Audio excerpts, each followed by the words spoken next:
Alright, hello. Yep, that's working. Lovely. Hello, good evening. Good afternoon, wherever you may be. How are we all? We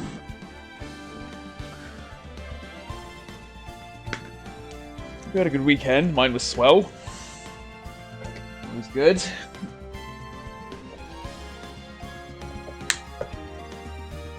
Oh. Right. Court is back in session. There was a nice short reprieve with Luigi's Mansion last week. It hasn't been that long. It's only been like 2 weeks. 2 weeks we're back in court. It's got to be done. It has got to be done. Today we will be starting Justice for All. Because I really enjoyed the first game and I haven't had enough. And so we will be doing more. I'll tell you what, I've been spending the whole weekend playing Arknights. It's too good.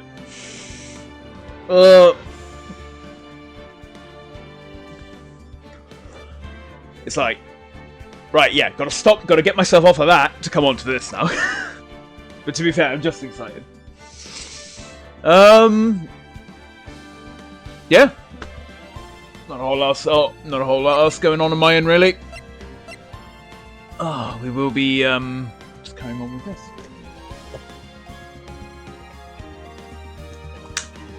What is it? I don't know how long this will be. Probably about the same amount of time. We'll be here for another bit, and we'll go from there.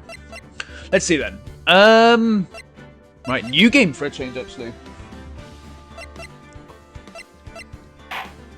This is gonna be fun. Yes, sir. Yes, sir. Yes, sir. Hello, El. Episode. Oh yeah, we can do that now, can't we? Actually, cannot earn achievements. That's fine. I just want to have a look. All right, yeah. It's cool that they've done this actually. Because apparently this wasn't added in. This wasn't actually added in when it came out. They added this in. Oh, that's alright then. So, like, you can just jump in at any point. If you want to, like, replay a specific bit. That's cool. Look at the size of this episode. It's ridiculous. Cool. Alright, cool. Good. Yeah, cool. Just thought I'd have a look at that. Let's go back. Right.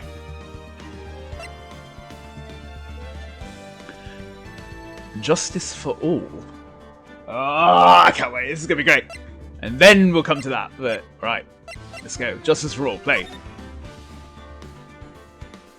The Lost Turnabout. What does this mean? We will find out. Yeah. Go. Let's go. I'm excited now. Let's go.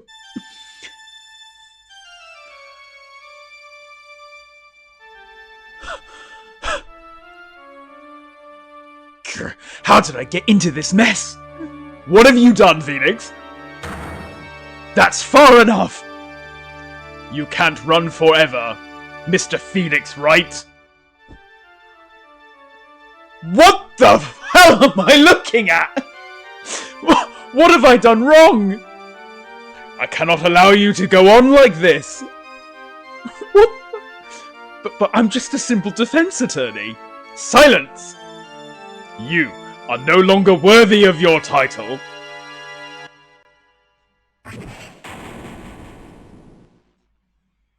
This has to be... What the fuck? What the fuck? Well, this will be great then. As always, let me know if the volume's alright. I can adjust, or if not, I can adjust as needed. Well, that's an opening scene. Yeah, just a bit. It's like, I've had enough of you. I dealt with one game of your bullshit, and I just go away. You're no longer worthy. All right then. Oh, when did Rise of the Ashes were like February? I'm gonna guess it's September later on in the year. So it's been like 6-7 months or something. I can't believe I just said that, but whatever, we move on. September 8th, 9:08 AM. District Court, Defendant Lobby number 1. What? What a nightmare! How is that your ringtone, bro? And I bet it was this ringtone that caused it. I really shouldn't be dozing off right before a trial starts anyway. Yeah, silence that, please. Huh. Looks like they hung up. Ah, good. I finally found it. What the... Talk about a close call. I hate to do this to you, but... It's nothing personal, Mr. Attorney. Who's this guy?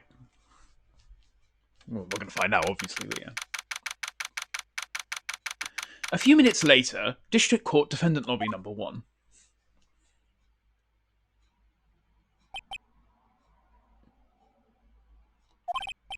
Ouch. My head, it's throbbing. And why does it feel so foggy in there? Oh, new music? New music? That's great. Hello. Good morning. Good morning. What's wrong? You don't look well. People are at their best first thing in the morning. Where's that fighting spirit? I am not a morning person. I'm the exact opposite of you, I'm afraid. I'd be like, I have not had my coffee yet. Sorry, but can you please turn the cheeriness down? My head sort of hurts. Roger that!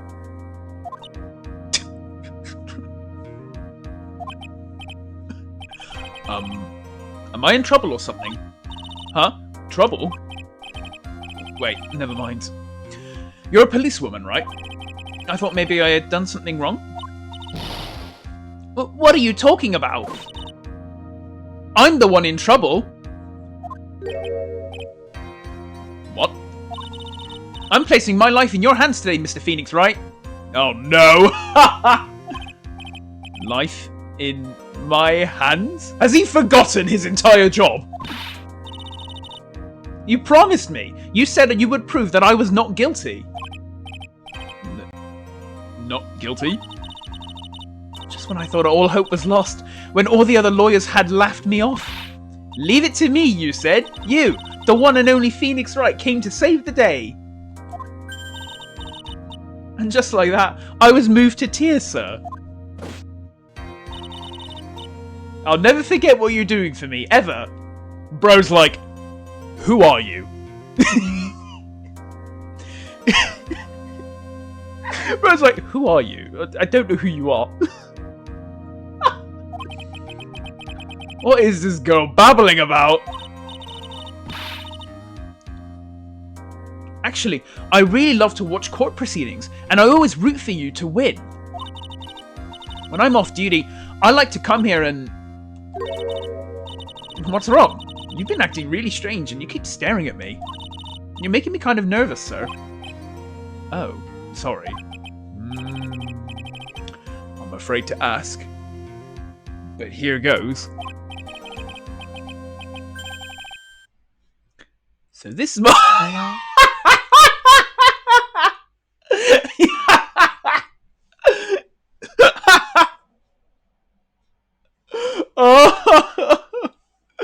So this might sound bad, but who are you? Oh no! What? Mr. Wright, how can you say that? How can you do this to the fragile heart of a girl about to go on trial? You're absolutely horrible. No, I mean, I didn't mean it like that. Is this how a defense attorney treats his client, sir? I can't believe this. No, it's just, I think you have the wrong person. Yes, I'm...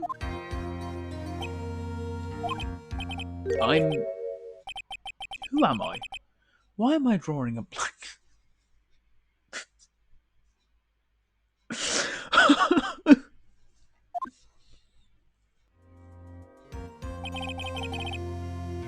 The trial will begin shortly. Will the defendant and her lawyer please proceed to the courtroom immediately? The trial's about to start. I'm counting on you in there, okay?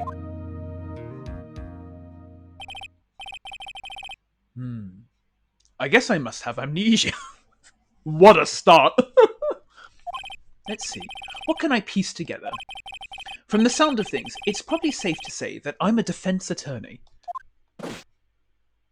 And that girl, I said I'd prove her not guilty. Is this some kind of... Is this literally just to be like, oh, you know what? You can start with this game. It's fine. You can start with game 2. Just in case you have not played the first game, you can, you know, you can get you started here. Has to be, right? I can't believe I made such an irresponsible promise.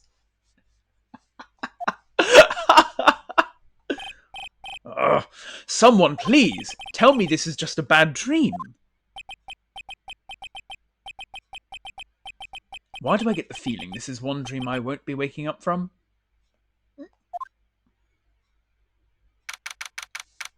Oh, brother. September 8th, 10 a.m, District Court Courtroom number 2.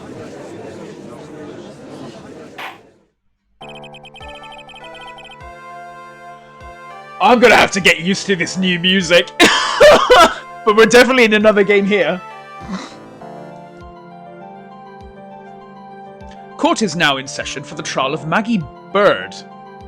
Maggie Bird? Bird? Yeah, I'm gonna go with Bird. Oh, this guy. Yeah, okay, this is a tutorial. The prosecution is ready, Your Honor. What is it, Mr. Wright? Are you talking to me? Do you see any other defense attorneys here? Judge must be like, what are you pulling now, mate? I guess not. Now then, are you ready? No. Yeah. I guess I should say yes for now. Are you ready, Mr. Wright? Yes, Your Honor. Wait a sec. If her life is in my hands, I should really do the responsible thing. Actually, you see, Your Honor, my memory is Judge basically not noticing a difference. It's all the It's like, yes, you're always being silly. You're always up to something. Actually, you see, Your Honor, my memory is The court will not hear the defense's excuses. Because the defendant is a member of the police, this case is under great scrutiny. Therefore, we must make this trial fair, but swift. I believe I have told you this before. I hope you're not telling me you've forgotten. Actually, I have. Mr. Payne, your opening statement, please. Yes, Your Honor. As I'm sure you're well aware, the defendant is accused of killing her lover.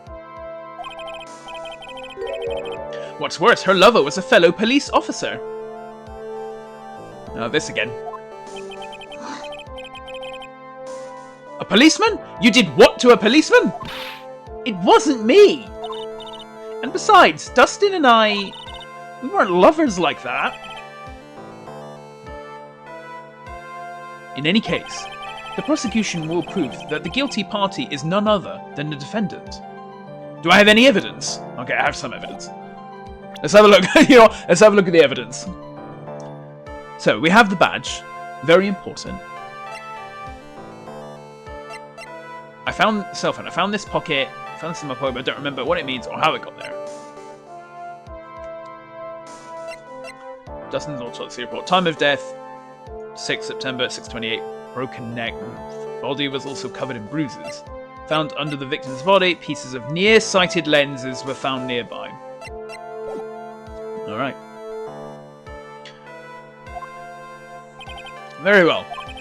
Mr. Payne, please call your first witness. It's been a while, Mr. Wright. Let's see what you've learned since last time. Apparently nothing. I won't show you any mercy this time, rookie. Okay. And who are you again? prosecution calls Detective Dick Gumshoe to the stand. Yes! Let's go! Here we go. Don't let me down, Mr. Wright. Nowhere to hide. I'm so dead.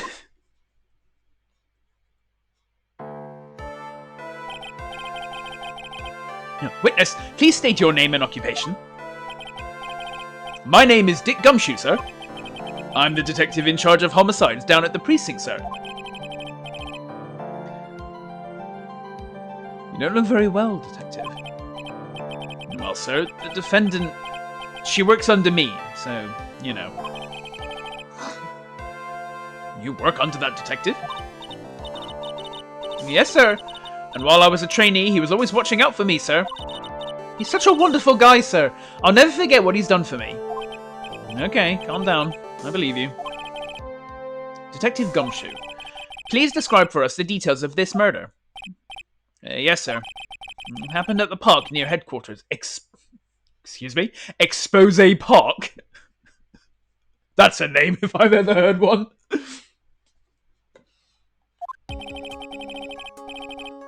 Oh. I like that it's a new soundtrack. I would have been fine. I would have been fine if the music was the same, because I quite like the soundtrack to the first game. But I do like that it is, you know, new songs. The victim was one of the local cops, Dustin Prince. He was pushed down from the benches on the upper path, sir. The landing beat his body up bad and snapped his neck. The details are listed in the report that was distributed yesterday. Ah yes, this autopsy report, correct? Why do I not remember getting a copy? I see everything is in order here. Even the estimated time of death is unusually well documented. The victim's watch stopped from the impact of the landing, sir. The results of the autopsy confirm the time of death. If I may, Your Honour, the prosecution would like to submit this photograph. Very well. The court accepts it into evidence. Crime photo 1. Victim fell from the walking path above. Now then, I recall at yesterday's preliminary hearing. A very important piece of evidence was brought to our attention. Yes, Your Honour. Yes, sir. Yes, I guess. Mr. Wright, is your head on right today? There we go. Judge is finally catching up to the fact it is not, actually, quite literally.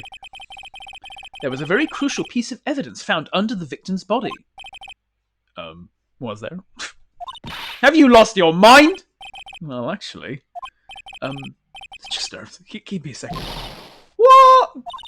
How can you talk like such an amateur? I thought you were a pro, sir.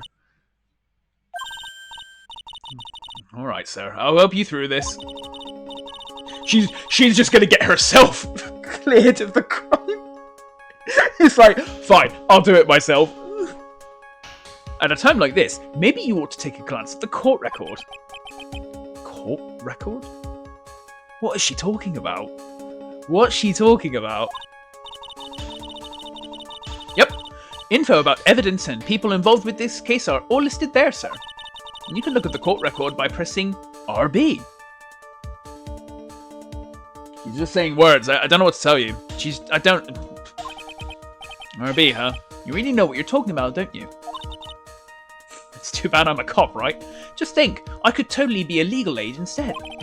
Mr. Wright. Yes, Your Honour. Court is in session. Save your chit-chat for later. Yes, sorry, Your Honour. Well, I guess I better check the court record and see what I can find.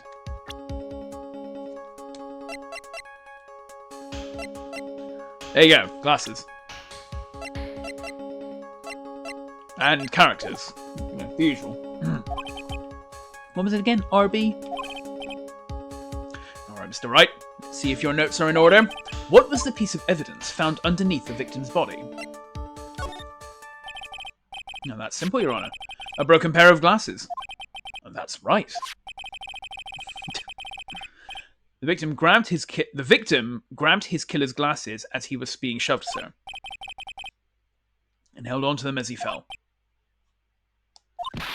Hey, what are you giving me? Why are you giving me the evil eye? Those glasses you're wearing. Yes, this is my spare pair. But these glasses they found at the scene of the crime are not mine. I swear so. Sure about that? Look, it was a coincidence that on that same day I accidentally stepped on mine. Coincidence, she says.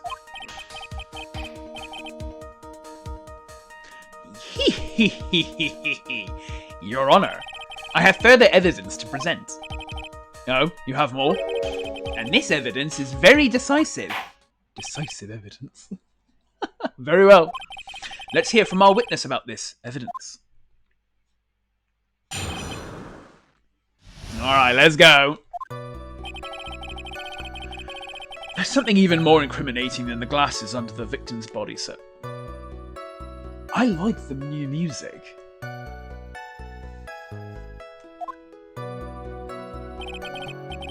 During his date, the victim was pushed from the bench area. But he managed to write the culprit's name on the ground where he landed.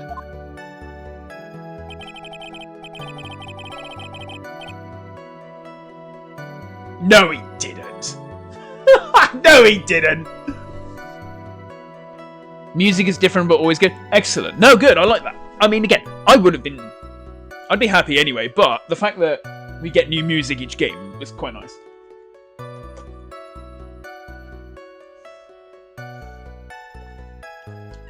I don't like saying it, but it was clearly the defendant's name, Maggie, sir. And this piece of evidence, and the glasses, it's hard not to say she's the culprit. This is a picture of the writing, Your Honor. Why, this is... Yes, I can see her name is clearly written here. The prosecution would like to submit this picture. Understood. The court accepts it into evidence.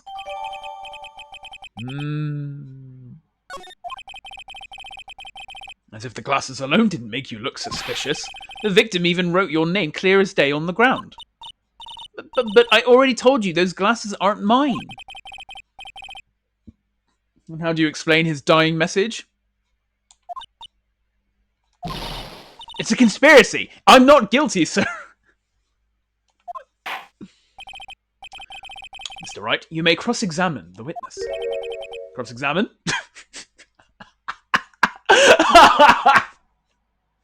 He's like, what are you talking about? What are these? What are we doing here? This is it. I'm counting on you. Sure. But what am I supposed to do? What? This isn't like you at all. Normally, this is the part where you get in the witnesses' faces. Get in their faces and do what? I guess there's no way around it. Okay, I'm going to lend you a hand. The prosecution's witnesses all hide things from the court, which means they lie from time to time. Lie? What? But isn't that detective your superior? Well, even if they don't mean to lie, sometimes people just remember things wrong. Like that detective. He does sort of look like a scatterbrain. Oh. Oh. What are we gonna do? It doesn't matter. Either way, it's bad for us, sir.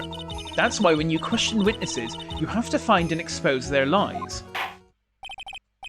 Mr. Wright, your cross-examination, please. Yes, Your Honor. Talk about trial by fire. Here goes nothing. As long as I can expose the lies, we should be alright. Decisive evidence. Woo! Right.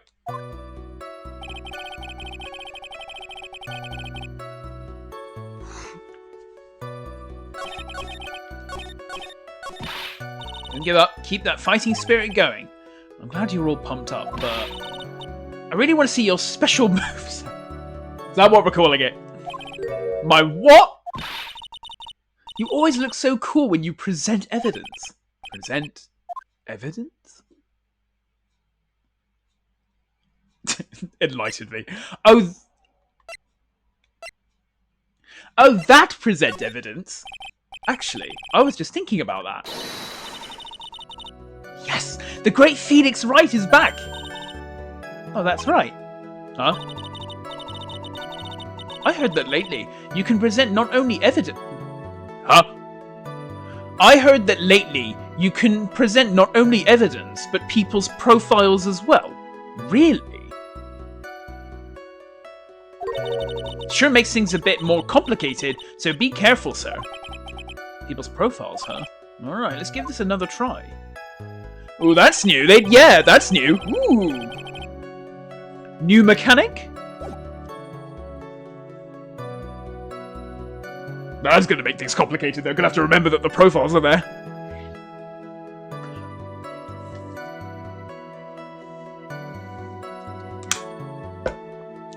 Let's have a look.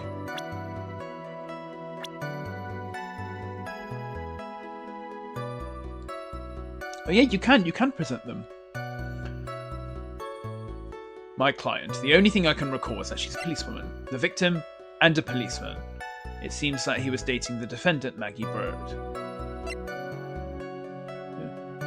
The prosecutor for this case lacks presence, generally bad at getting his points across. The local precinct in charge of the initial investigation. There's something even more incriminating than the glasses and the wallet, huh?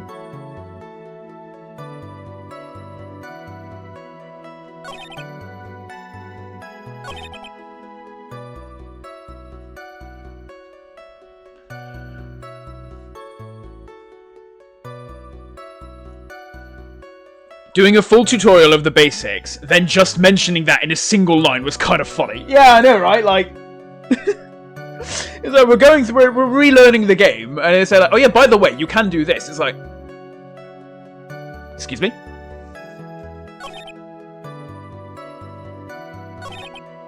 Right, it hasn't told me to, but we're gonna do it anyway.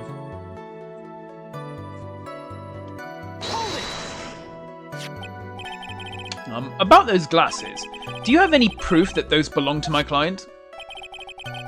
The lenses are for nearsightedness and are almost the same strength as hers. Even the frames look kind of like the ones she's wearing in her ID, pal. What should I do now? Hold it! Almost and kinda are not good enough in a case like this. Do you have more definitive proof? Is there something that clearly links the defendant with those glasses? The dirt. The dirt and sand rubbed out any traces of fingerprints or anything else. So what are you saying, detective? So what you are saying, detective, is that you have nothing that proves those glasses are my client's. Something like that. What? I see. So there is no proof. Wow, that was amazing. I could totally feel it down in my gut.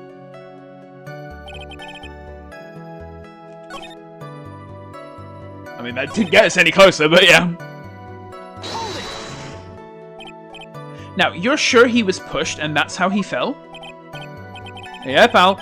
If you look at the wounds on the victim's body, there's no way it was anything else. Please continue with your testimony, detective.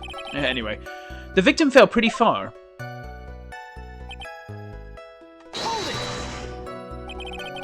The culprit's name? Yeah, I was surprised too. I didn't want to believe it, but was the name that of my client? I'm not saying it, but it was clearly.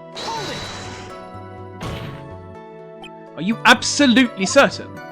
Sorry, pal, but that's what it said. This is a picture of it. No matter which way you look, it still says Maggie. It's got a point. Hey, hold on! Huh? Don't harm me! I know the picture says Maggie, but now that she mentions it, something does feel kind of off about this picture. That's how you know you... Have we? That's how you know you found a contradiction. Now hurry up and present some evidence. So that's what spotting a contradiction feels like. Let's check the court record again.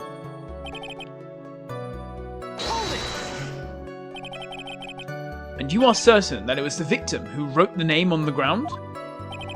There were scratches on his fingers from the rough sand, and there were grains of sand stuck onto his pointer fingernail. It certainly seems that the name was written by the victim himself. Well, that didn't go well. If the writer really was the victim himself, then we're in a lot of trouble.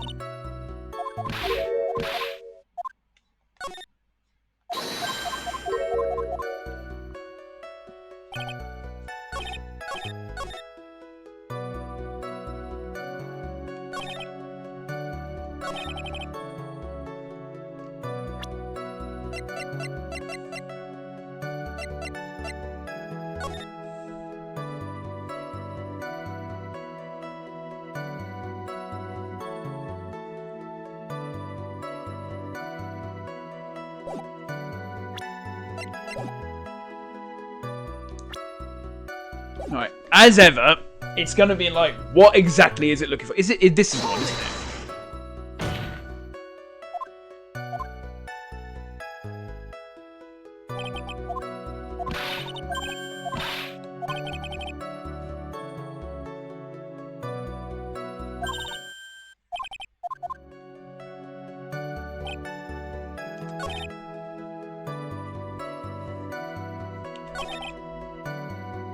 Well, my logic is there's no way, if that's what happened...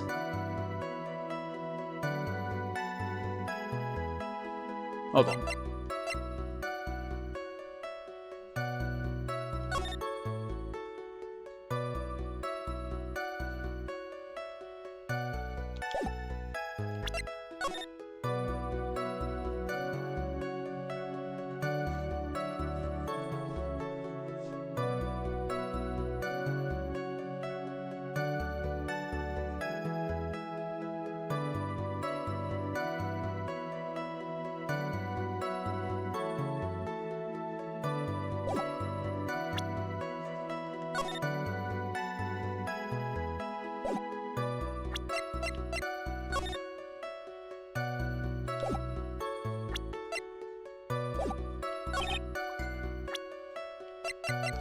Objection! Nope. How exactly are the evidence and the statement just now related? Nope.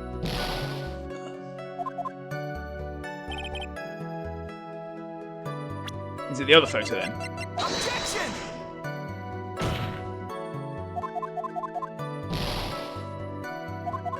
We're going to get a game over on the tutorial trial. I hope you know that.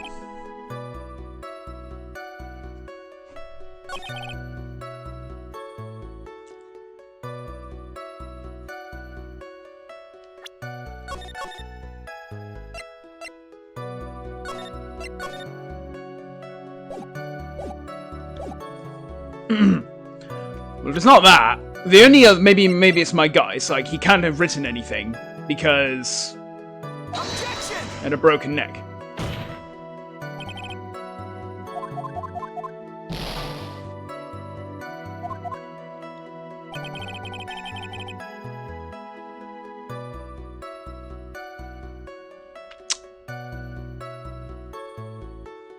To be honest, you getting a game over would be funny. It really would. Well,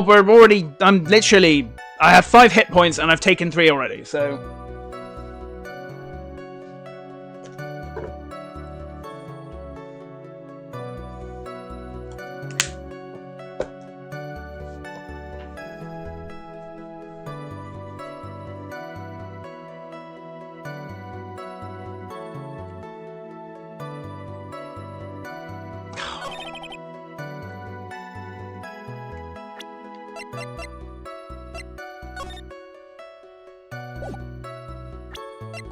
Well, I tried both photos.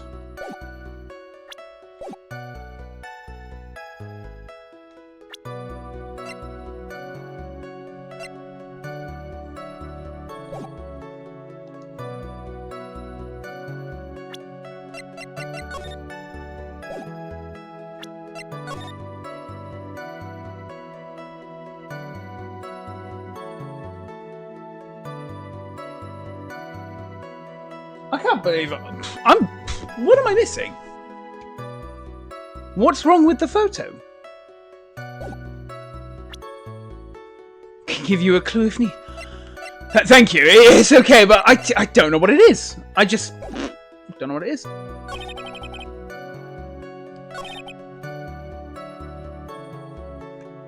Something in the photo is obviously off.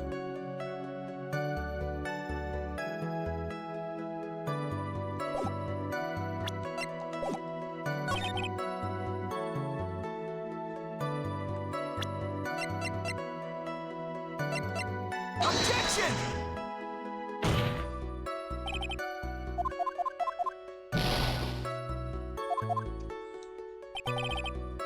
I can't believe I'm already stuck. That's...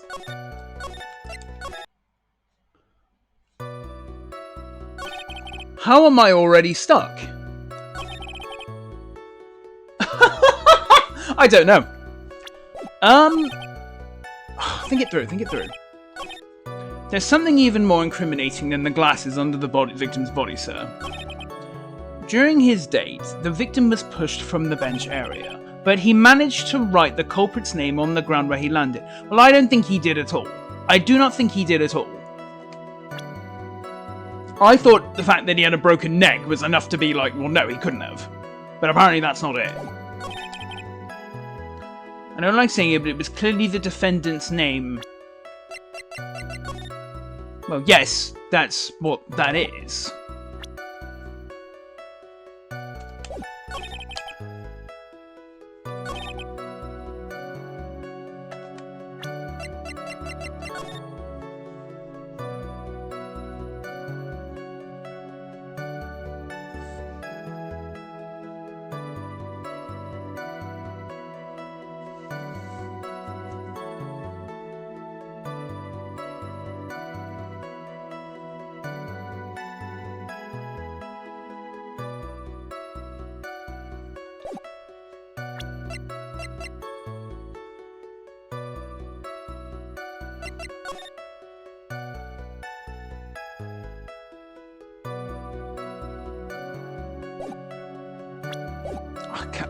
This could be staring me in the face, I just don't know it.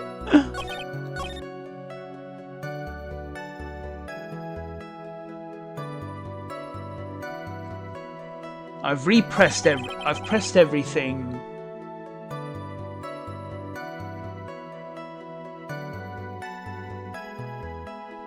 I'm yelling at you. Oh, I'll take the clue. What's the clue? I don't know. It's just not coming to me.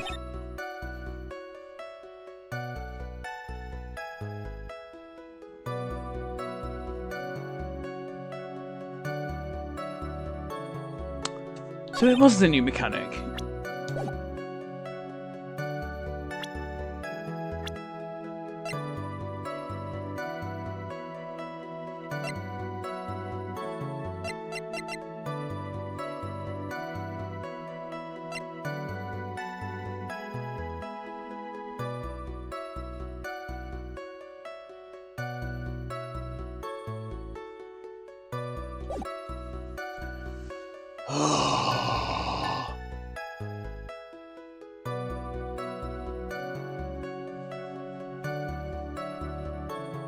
No, I've got it. I've got it.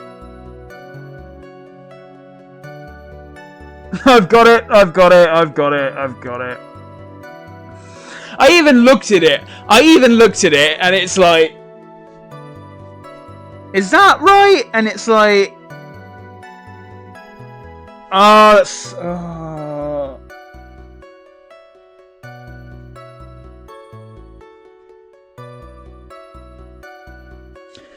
Oh, such. Okay.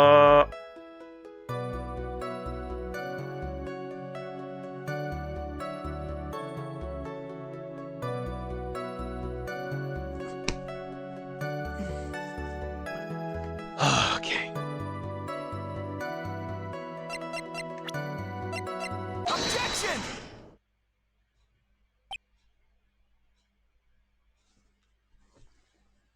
Honestly.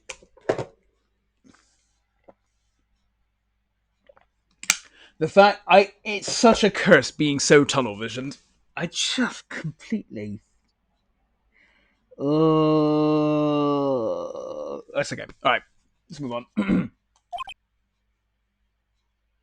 So I want to figure it out, but my tunnel vision is just simply not letting. I'm simply not able to think about the other things. Blessing and a curse. You get used to it. Yeah. I completely.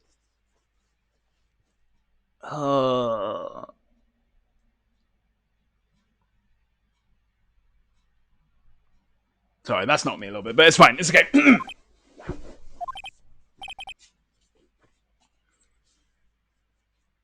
But what is it?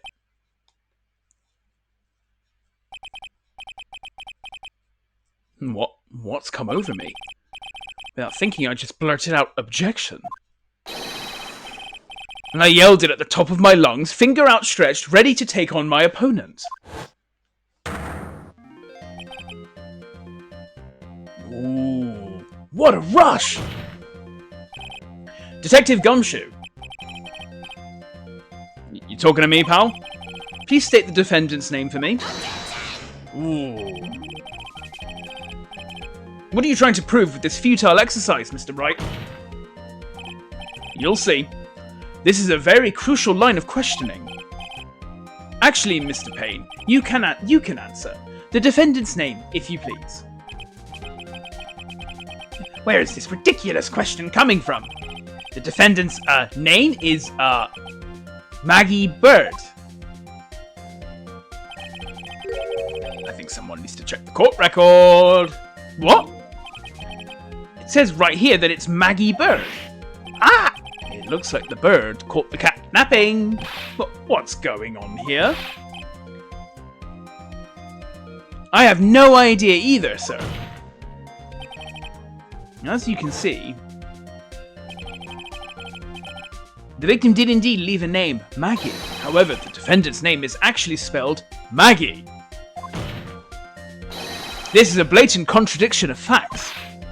Oh. How about that? I hadn't even noticed. But maybe the victim didn't know how to spell her name correctly.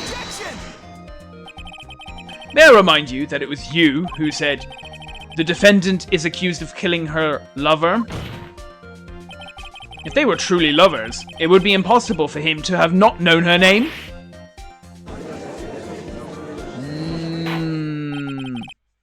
This is very true, Mr. Payne.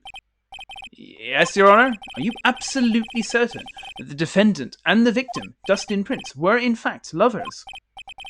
Yes, I'm quite certain, Your Honor. They were a well-known couple in the police force. Detective Gumshoe, please testify for the court the relationship between the victim and the defendant. Yes, sir.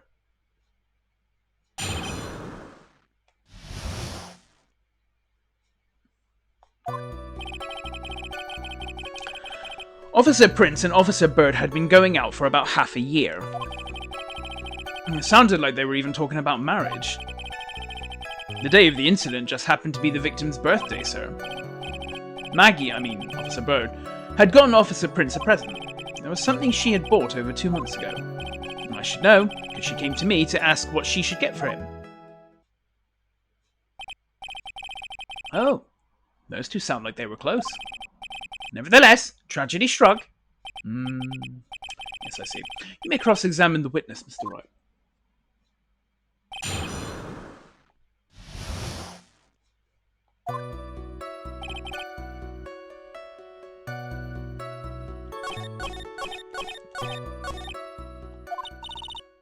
What is it this time?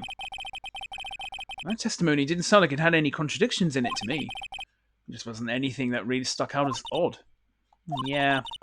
Wonder what would happen if you tried to get more information from him. Get more information? Yeah, you know. Like how they press people on those old cop shows, sir. So I should try pressing him, huh?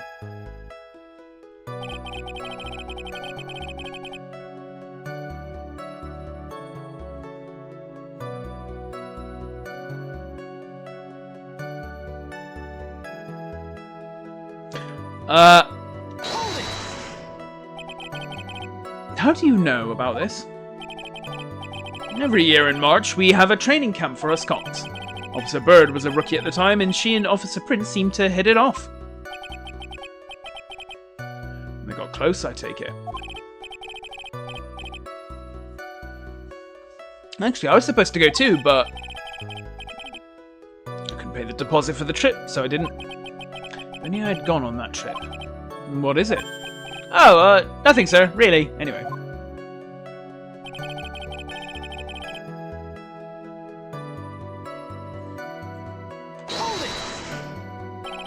Marriage? But wasn't the victim 8 years older than her?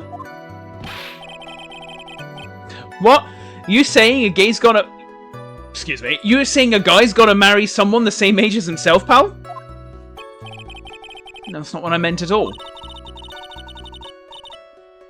Detective Gumshoe and Dustin were only a year apart, you know? Ugh. I think this fella has a ways to go before marriage. Mind your own business, pal.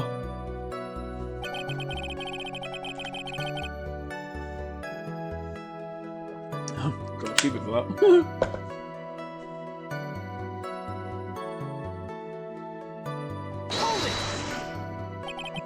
The day of the incident? You mean September 6th? Yeah. The victim, Officer Prince, had just gotten off duty at 5:30 PM that day. And since Maggie's night shift hadn't started yet, they went to the pub for a bit. Ah, I remember when I was young and in love. Oh, it was a jolly time. That's great, Your Honor. I'm glad you're such a cheerful old man.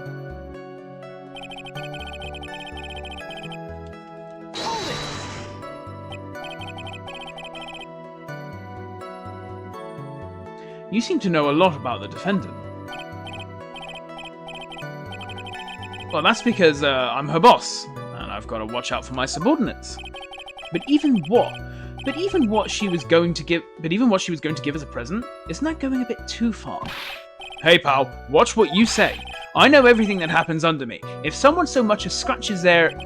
I really don't need to know that much. Mr. Wright, please refrain from badgering the witness. I agree. Even if this witness has a crush on the defendant. That should not be the point of discussion at this time. Excuse me? Whoa, wait a second. Why are we talking about this? It's all your fault, pal. You're guilty, guilty, guilty. I should have you arrested. I think the good detective is about done here.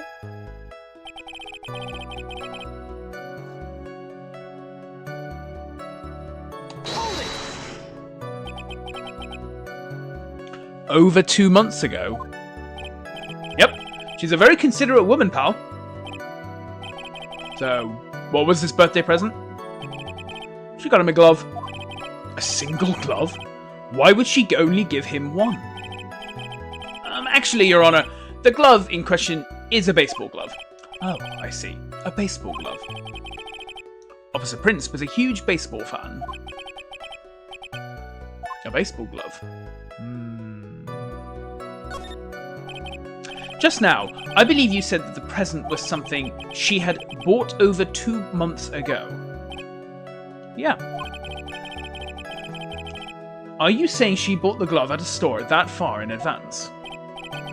Nah, nothing like that, pal. Then what is it like? Or rather, then what is it like? She ordered it. It was custom made. Custom made? The glove was custom made? Yep, that's what I said.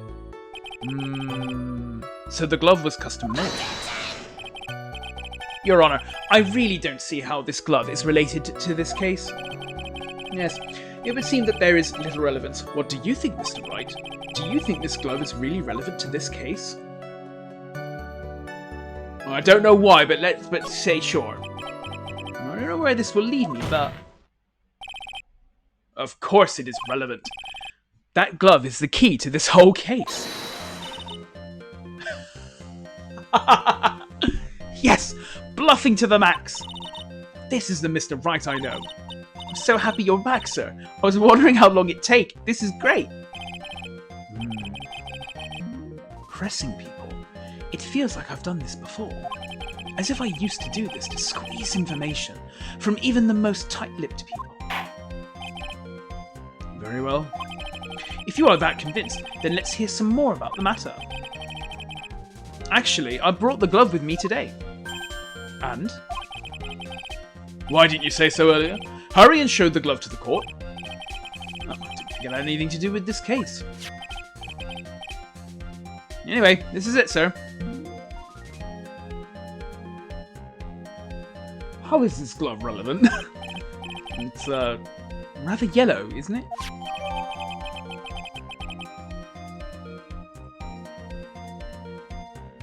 Okay. Officer Prince really liked the colour yellow. And that's why you had to special order it? Yep, that's right. Ah, and one other reason. Do I get to know this reason? I think it's going to help. I think this court has heard enough.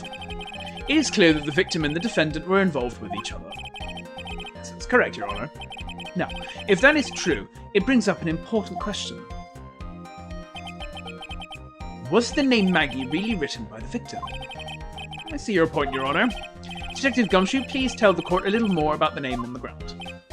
Yes, sir.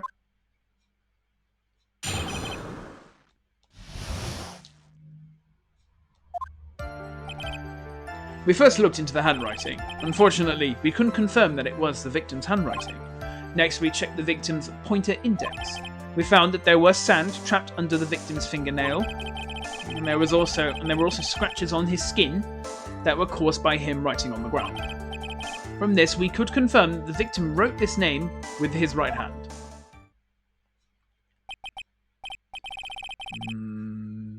Yes, a perfectly logical conclusion. Now then, Mr. Wright, you may cross-examine the witness. Thank you, Your Honour.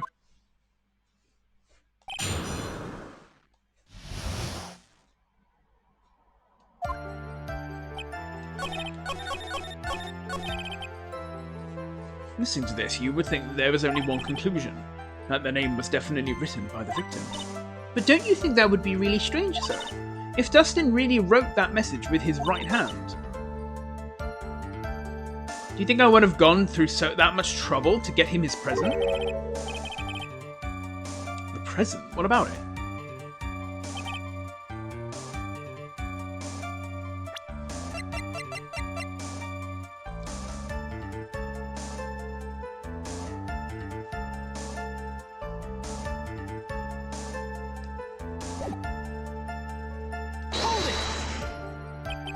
But can you really determine handwriting based on a sample written in sand?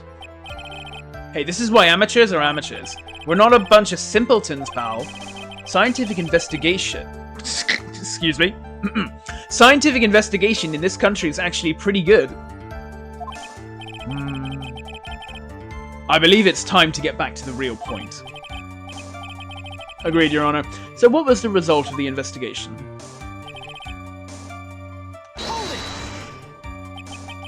So in the end, you couldn't confirm it? Hey, don't you look down on us. I told you, we're not a bunch of simpletons, pal. Everyone knows you can't find out everything you want with scientific investigation. I know a certain someone who would beg to differ, but hey-ho. I've never heard that before. Me neither. Nor I. I never heard anything like that at the police academy, sir. Okay, so I made it up. Anyway. His pointer finger? You know, the one you're always pointing and waving around in people's faces. Don't tell me it bothers you. Every time you do it, I have a mini heart attack. It's like you're trying to kill me, pal. In any case, you examined the victim's index finger, correct? Yeah. We figured there should be something on his finger if he had been writing in sand. And the results? And what does that prove? I know what the game is hinting about, but I did find this one a little tough when I played. Well then, that means I'm gonna get stuck, aren't I? Here we go. And what does that prove? Well, it proves that he did write that name with his own finger. Yes, which explains why there was sand stuck under his nail. I guess he's right. And there's more.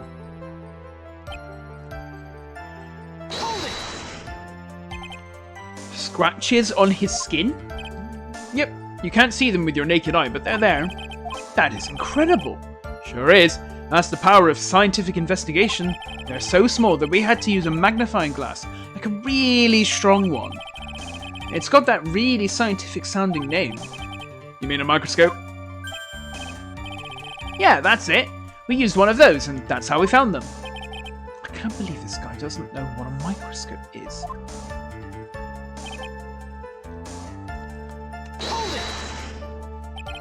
Are you absolutely sure? I believe in the power of science. I wonder if my evidence is solid enough to counter with. Listening to... Okay.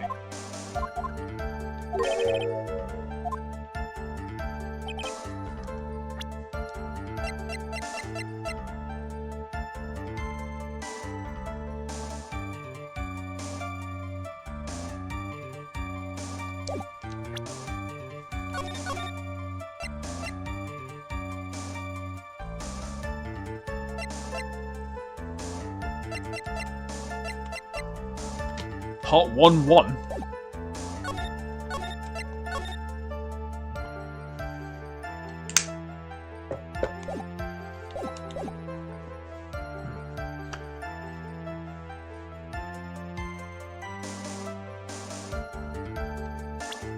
Alright, well, I've already got my first theory. Let's see if this is right. We first looked into the handwriting. Unfortunately, we couldn't confirm that it was the victim's handwriting. Next, we checked the pointer finger. We found that there was sand trapped under the victim's fingernail. There were also scratches on his skin that were caused by him writing on the ground.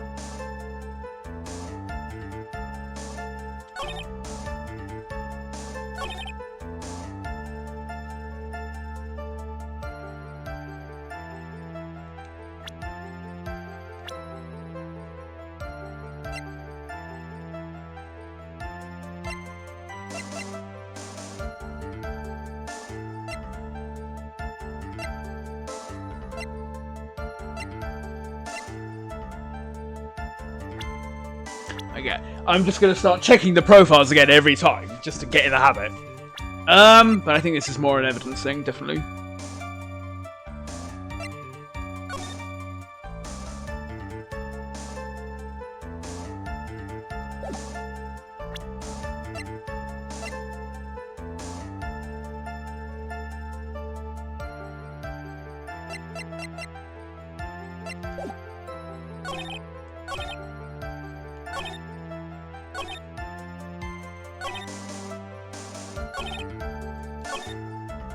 Okay. Whatever. That's whatever. That's whatever. That's whatever. This is where it could be. We found that there was sand trapped under the victim's fingernail. And there were also scratches. From this, we could confirm that the victim wrote this with his right hand. Okay, I'm going to take a stab and say this is the thing that's technically false. I fully believe that the true killer just used his hand to do it. So it's entirely feasible that they found that and they saw that. But that doesn't confirm this. So I'm going to guess this is a contradiction. And as far as evidence goes, I mean, again, is it hinting that because it's his birthday, he would be feasibly wearing the glove? Let's find out. Objection!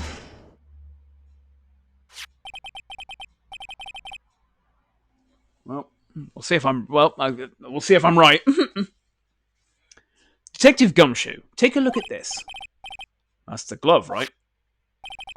Could you tell the court what is special about this glove?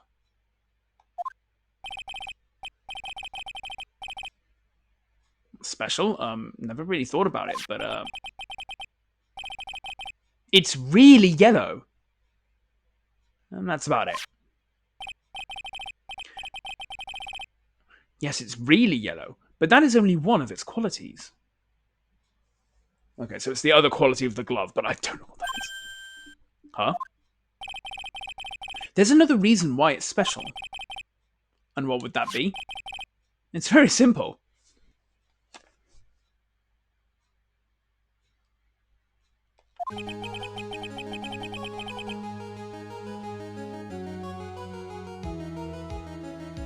Huh? This glove is made for a left-handed person? Oh my days, yeah, he's right. Oh.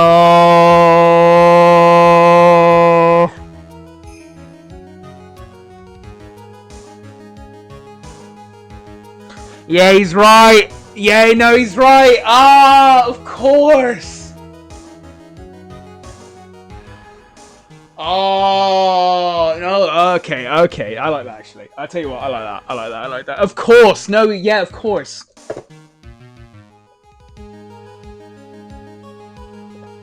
Impressive that you got it right for totally the wrong reason. Oh, I mean, that happens a lot, but yeah. No, of course. Of course. So you have to know baseball. You have to have baseball clear in mind to get that. But it makes complete sense. A left-handed person would have the glove for their right hand. Absolutely.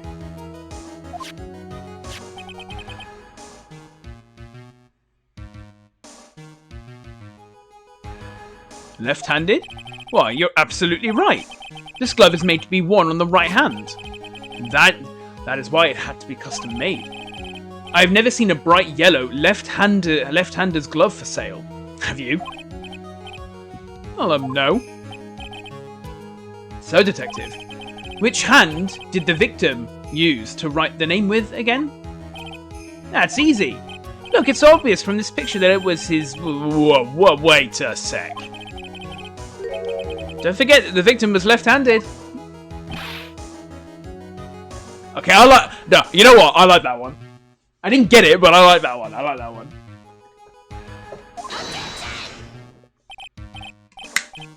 I quite like that one, yeah. Object! Overruled. Mr. Wright, I would like to know what your line of reasoning proves. There is only one conclusion that can be drawn. A left-handed person could not have written a message with his right hand.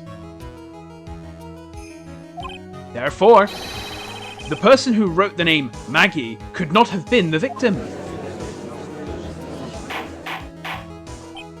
Order. When you think about it that way, then yes.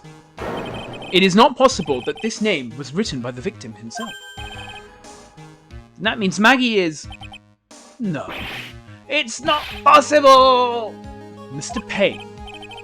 Yes, Your Honor. The evidence the prosecution has presented has failed to prove the defendant's guilt.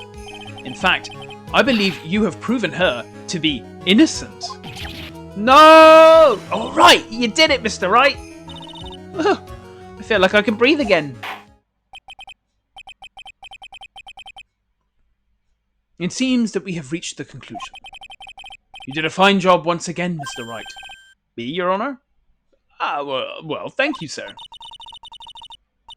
See, you got complimented by the judge again. You're really good. And that's why you can't give up being a lawyer, sir. Are you joking? I'm more than ready to retire.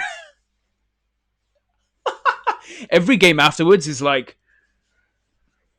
Not real. Not real. Any other... It's like they can't be real. He just retires after this case. This game's going to be very short. We're going to move on to the next game. I will now announce my verdict. I was going to say, I was thinking, this can't be over just yet. That's too easy.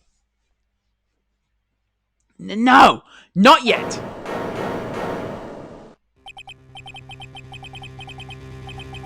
Oh, a returning track. Let's go.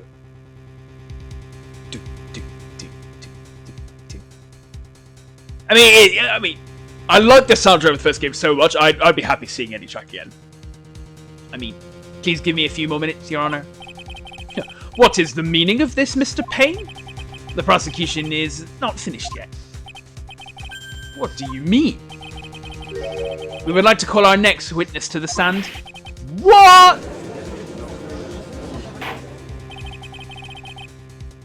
And what did this witness witness? The moment the victim was pushed to his death. What's more, he saw the very face of the culprit. What the heck? Order in the court. I believe a recess is in order. Afterward, we will hear from this new witness. I had a feeling that was a bit too easy. I need more information. I'll have to see what I can find out during this recess. I can't let my guard down. It's only going to get tougher from here. Court is adjourned for recess. Okay. Okay, alright.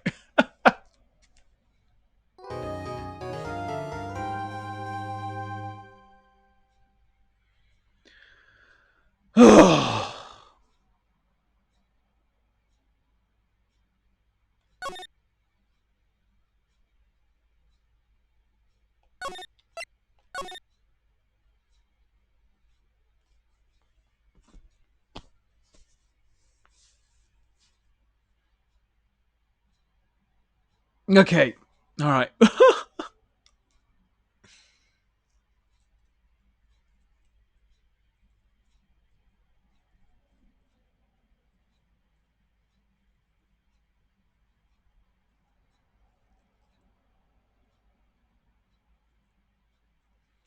So Phoenix has no current lawyering ability or memory. He tried once to explain and then was like, let's do this, and decided to roll with it.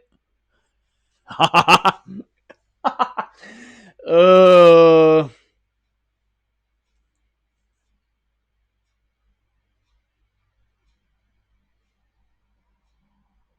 yeah.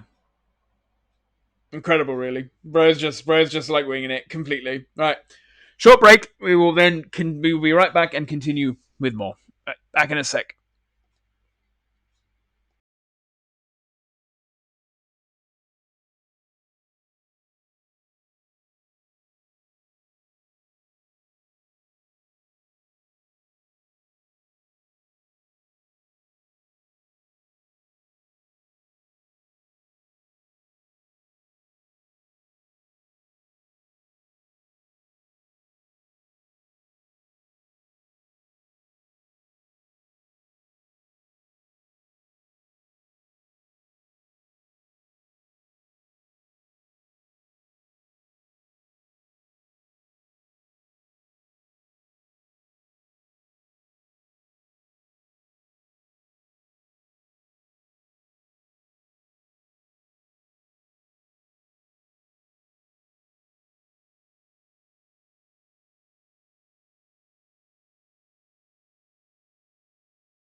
Okay.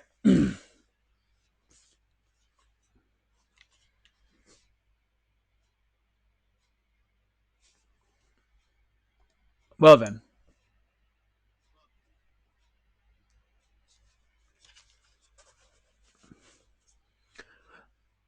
Decent start. Decent start indeed. I'm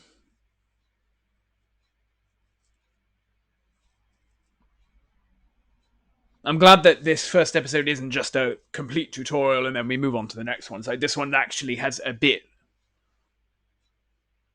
Well, it's got like 2 parts to it, and that's probably all we're going to get, but that's fine. This one's not going to take 3 days. Sure, crack on.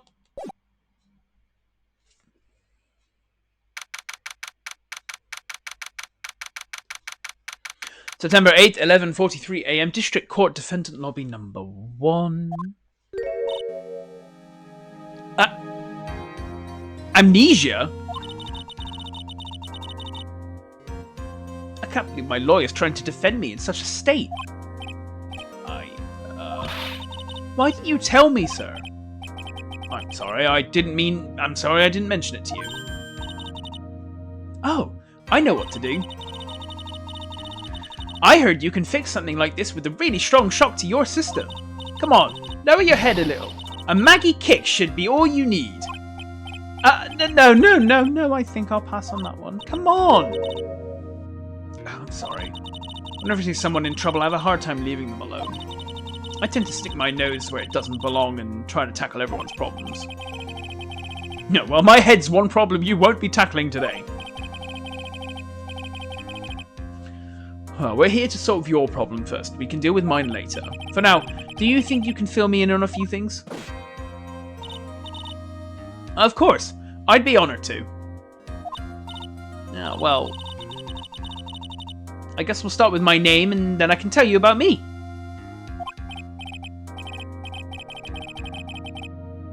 No, that's okay. Really. I think I know you and your name pretty well by now. I was wondering if you could help me figure out a few things about myself. So, my name is Phoenix Wright. What a weird name. This is serious. You really don't remember. I'll tell you what, sir. You can have this back and maybe it'll help. This is a business card? I got this from you. It's my most prized possession. You can borrow it for now, but please give it back, okay? Okay. There are some numbers written on the back. Oh, that's your cell phone number. It's my business card. I handwrote my cell phone number on the back. I guess for now we should stop talking about me and start talking about this case. This case? Yep. Can you think of anything that would be helpful for me to know? What can I tell you? I can't think of anything other than the incident with that cell phone. But cell phone? Yeah, your eyes lit up when we talked about it at the detention center, sir. Hurry up then and tell me. This might be very important. Roger. Okay.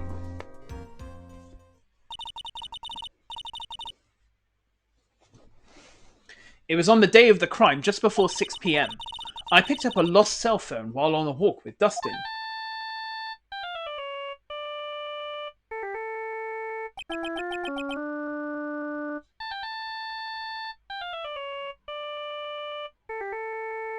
I saw that. I saw that. I saw that. I saw that, and I... Ooh.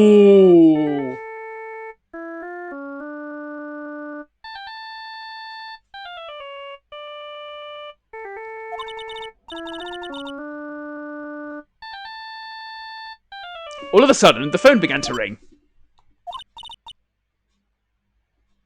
Hello? Oh, thank you. I've been searching for my phone. Is this yours? Oh, I'm glad you called. We can meet up and I can give this back. I'll be right there. I'm sorry, I didn't catch your name. You can call me Maggie. Why am I looking at that thing again? Why am I looking at that thing again? I'm never going to be free of that, am I? I'm never going to be free of that mascot. Never. I'm never going to be free of it. We agreed to meet up at 6 p.m. Dustin and I waited for the person to show up, but they never did.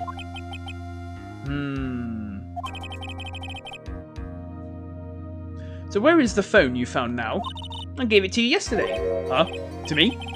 Is that phone in my pocket? You mean this? Do you think it has anything to do with the murder? I don't really know. But if my eyes lit up...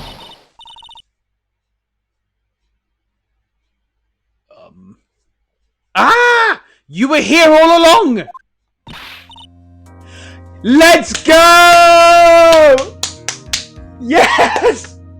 Finally! Oh, I haven't seen you in ages! Oh, when did we last see her? Us for so long! Phoenix about to hit her with the big, "Who are you?" You're so mean! I called you 1,000,000 times, but you wouldn't pick up. And when I went to check in the courtroom, everyone had already left. Ah. Now who in the heck is this? Let me guess. I'm supposed to know this girl too. Hey, good morning, Maggie. And a good morning to you too, Maya. So, how's it going? Is there a word for worse than abysmal? Oh? Oh, what if I said that everything will be fine? I've missed Maya. Ah!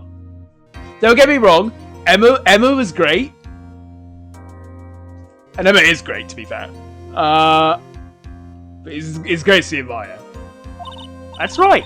It's Maya to the rescue with the ultra-decisive, super important evidence. Here you are, Nick. The thing you wanted me to bring. Huh? Oh, thanks. What the heck is this? A list?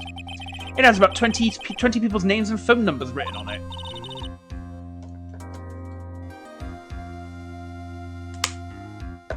It was kind of tough, but I managed to dig up some dirt. It looks like these guys are up to no good. No good? As in... There's a group of con artists the police are currently investigating. I think these guys are members of that group. Okay. Why would a group of con artists pop up in a case like this? Don't look at me! And where did you get this list from in the first place? What? Don't you remember, Nick? You're the one who asked me to look this up yesterday. Oh. Is that right? These numbers were in the memory of that phone Maggie found. So that's where they're from. You're awfully forgetful these days, Nick. I hope I never get to be a forgetful old prune like you. Maya, actually, Mr. Wright is... Mr. Wright, recess is now over. Please bring the defendant and return to the courtroom immediately. Oh, oops. Guess you have to get going. We can talk about you being old later, Nick. Wish us luck.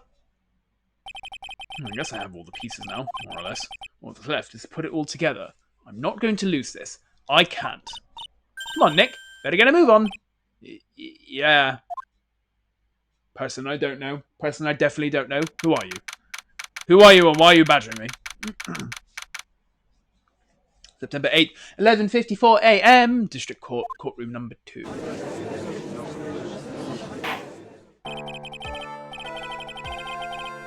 Court will now reconvene. Please call your next witness to the stand.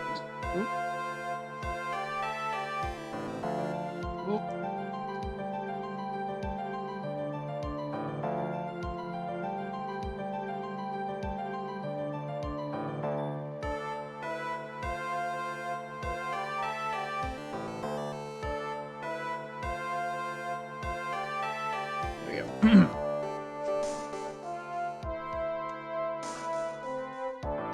Please call your next witness to the stand, Mr. Payne. Yes, Your Honour. But before I do, if I may say a few words. What is it, Mr. Payne? It's about the next witness. He has a tendency to say things that rub people the wrong way, you see. So I ask that the court might be a little lenient on... There is no need to give a preface.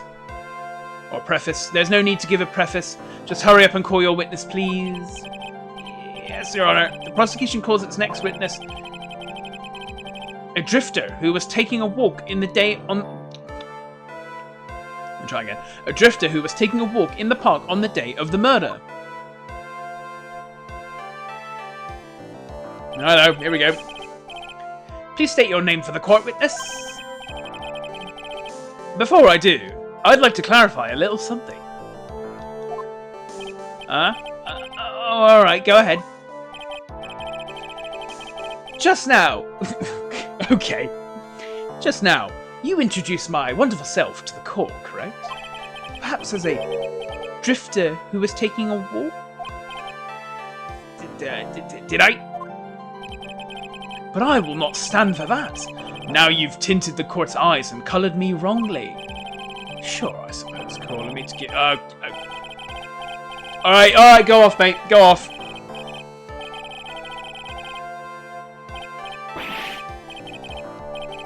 Holy yap. Yes, I understand. I'm very sorry. I will be more careful from now on. What is he? A human chatterbox? Ugh. I have to question him.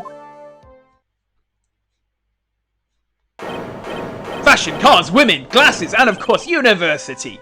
First rates only need apply. Glasses? But you aren't wearing glasses. That's enough. Your name, witness. Oh, is that how you want to play this? Using your power and influence to keep the young people down? I see how you work now. You old people and your dirty tricks. You thought you had me, but you thought wrong. I'm sorry, it won't happen again? Oh, man. I forgive you. Alright, I suppose I can tell you my name. I am Richard Wellington, the drifting virtuoso with a PhD in drifting, as it were. If you wanted to, you could call me a university student in transit. Okay, ahem, Mr. Wellington.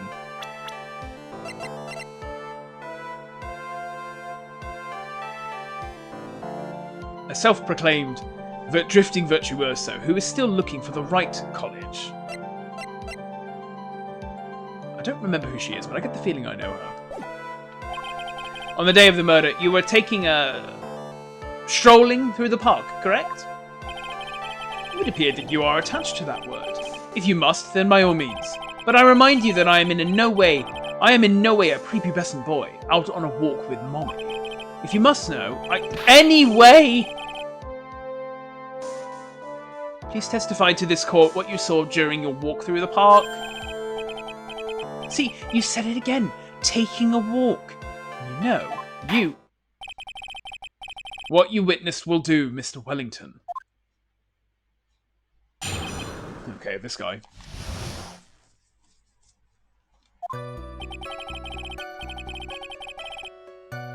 I was at the park all afternoon, deep in thought about my life situation. I don't remember the time all that well, but I do believe it was past 6 p.m. All of a sudden, a police officer falls from above, right in front of my eyes. Without a thought, I looked up, and there I met the eyes of a charming young lady. Of course, I remember her sweet face. It was that of the pretty defendant there. The only other thing I saw was the banana that fell with the police officer. I mean, yeah, okay, I can't say I blame him. That was my gut reaction as well.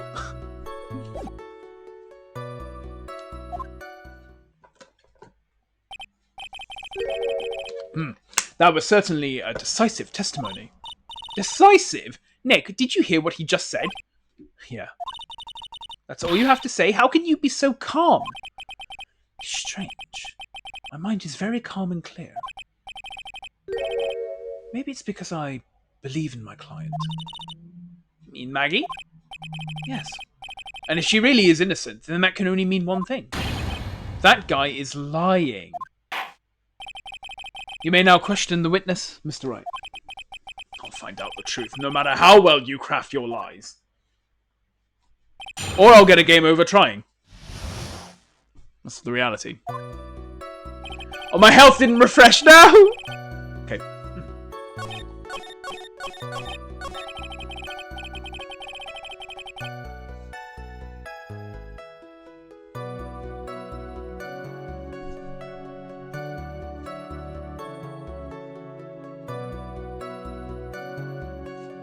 client is innocent. There is no way if my client is innocent, there is no way he could have seen what he says he did. Which means if we can somehow show he's lying, yeah, that's exactly what we need to do. She's right. She's got a sharp mind, but I just wish I could remember who she is.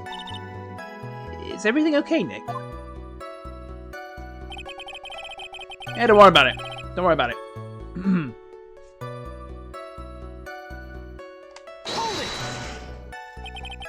So you were at the park all afternoon? You seem to have a lot of free time. That was very rude of you, but then again, what can I expect?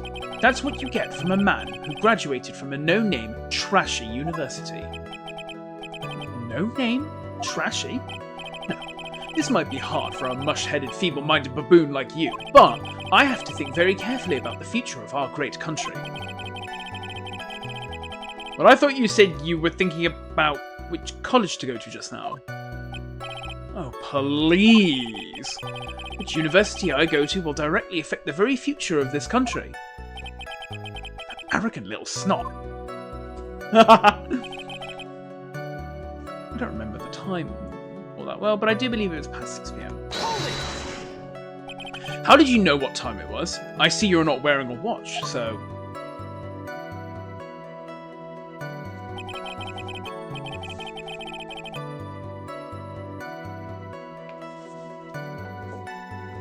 Is that the best you can do? Do you think you can discredit me like that? You're just a third-rate, biased fool. I guess I can't expect real smarts from you. This arrogance is really intolerable. So what should I do now? Answer the question. How did you know what time it was?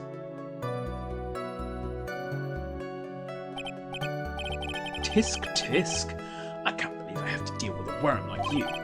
You're just a shallow man who can only slam on desks and point at people for fun. I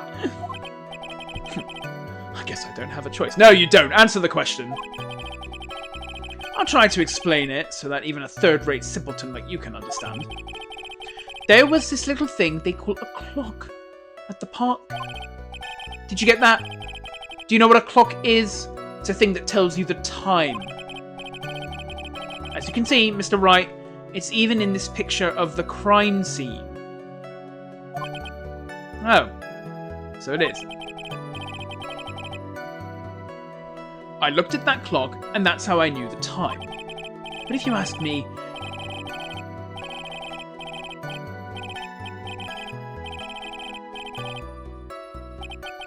Yep. Words, yep. And yet again, another flood of meaningless words.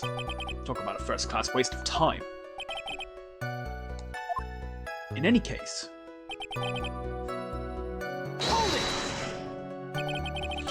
And how did you know he was a police officer? You obviously have no idea how powerful my deductive reasoning skills are. With one glance, I could tell just what kind of occupation he held. That shoddy do-it-yourself hairstyle. It was also the way he tied his cheap look. Oh, and I suppose it was also because he was wearing an officer's uniform. I at least tried to keep up then.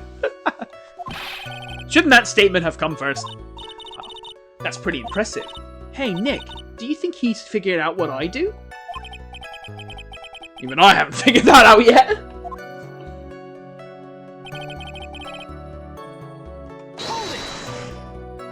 Are you sure you got a good look at her face?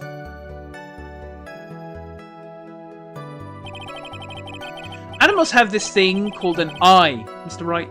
They use this eye to see things. In the case of humans, we have 2 of them. Yes, even you. I don't care if I have them or not. Did you or did you not get a clear look at her face? That's what the witness was just about to get to. I would like to request that Mr. Wright not use such a loud voice during questioning. Sustained. Mr. Wright, please refrain from raising your voice in this court. Then please don't make me have to raise my voice.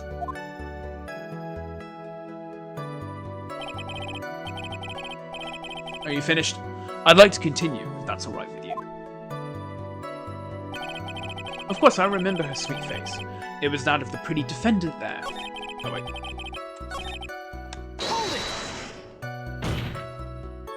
So you're sure you are not mistaken?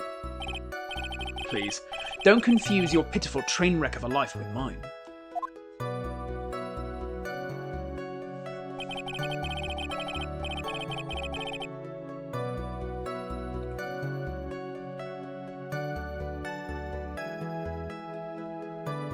I'm what you call a famous brand-named product, while you are only a cheap imitation.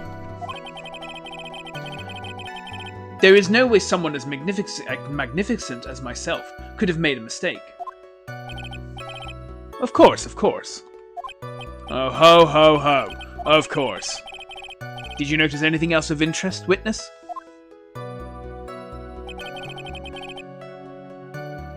Hold it! The banana? Well, it was actually more than just one. More like a bunch of bananas.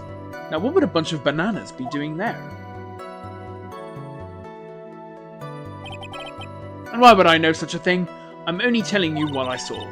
That's really strange. Maggie never mentioned anything about a bunch of bananas. That's it, Nick. He's got to be lying about the bananas.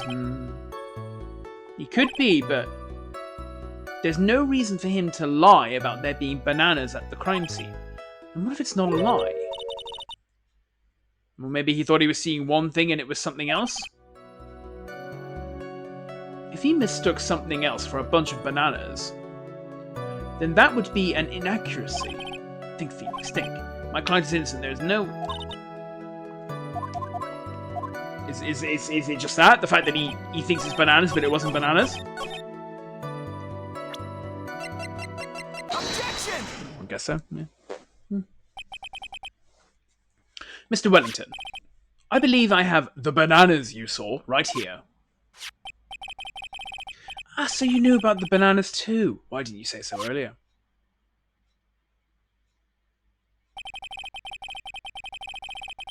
But don't think you can use this as a way to pull more information out of me.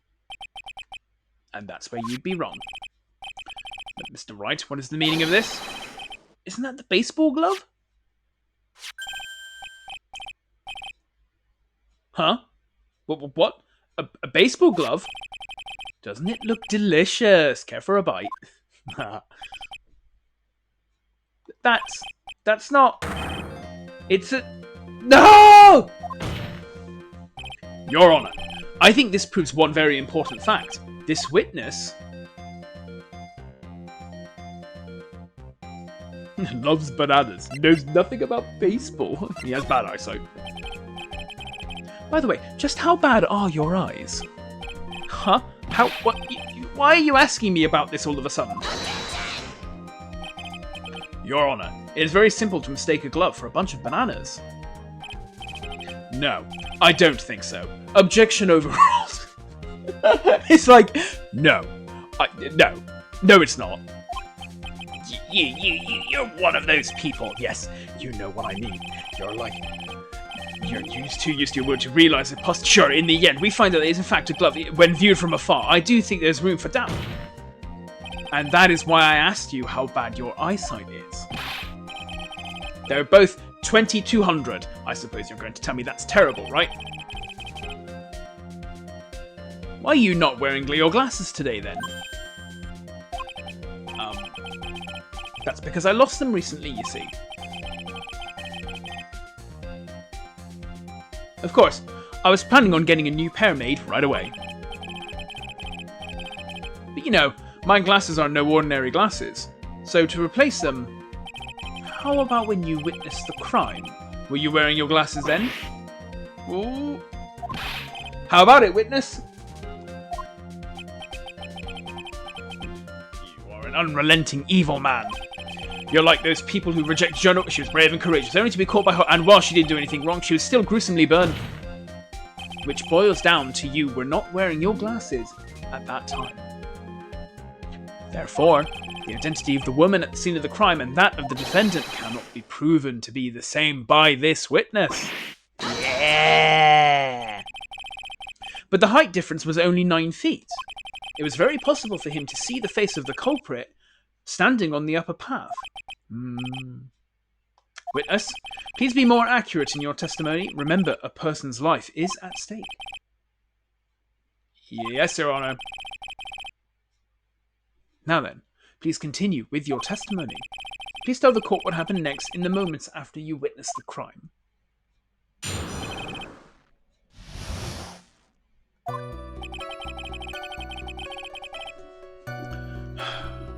The girl on the upper path ran away as soon as she realized I was there. After that, I immediately called the police station to report the crime. It must have been 6:45 p.m. when I made the call. They must have a lot of free time on their hands since they showed up within 10 minutes.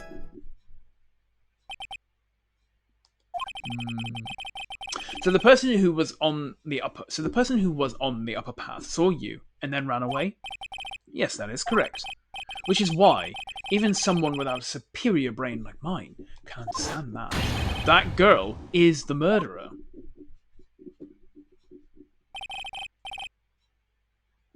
You may question the witness now, Mr. Wright.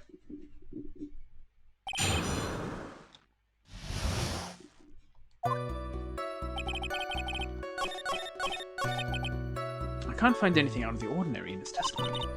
Why don't you take one more look at the court record? Yeah, I guess I should.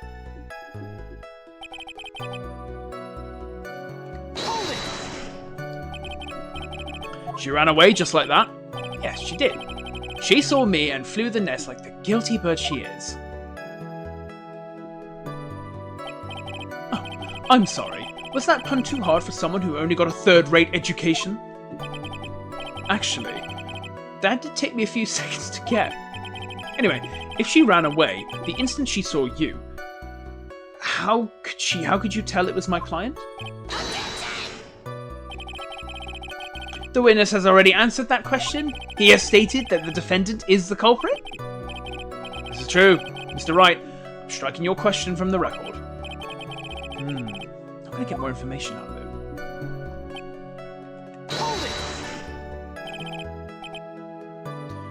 it. Immediately?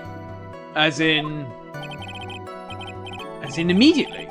I mean, sure, a minute might have elapsed before I did, but that's the duty of every good citizen, or did they not teach that at your pitiful school? You think people learn about how to call the police in college?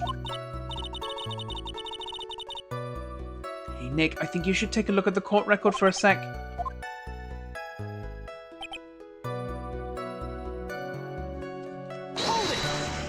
We will do, we will. How do you know what time it was?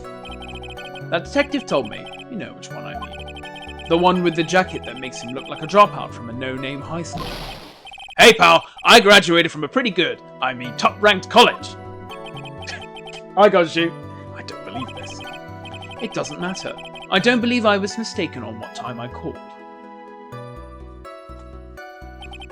And if I am wrong, then that detective obviously doesn't know how to tell time. What?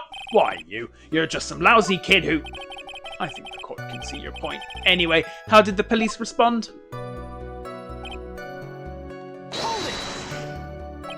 So you're saying that there were police on the scene by 7 p.m? They got there before that, I think. There usually aren't many people in that area at that time of day. But suddenly, before I knew it, there were people crawling all over, gawking. It certainly says something about the morals of the people in this country. I can't find anything out of the ordinary in his testimony. Alright, yeah. Why don't you take a look at the court record? Alright, let's have a look.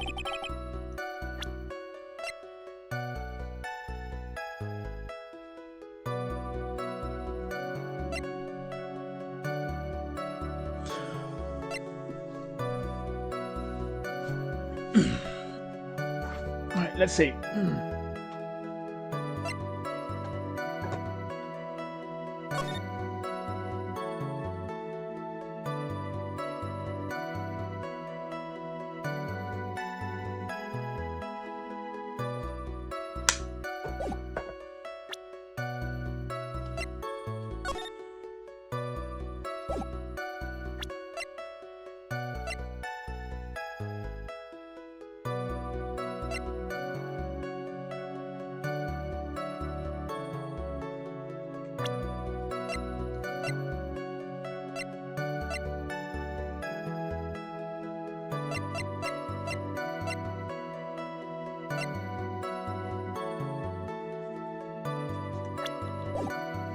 The girl on the upper path ran away as soon as she realized I was there.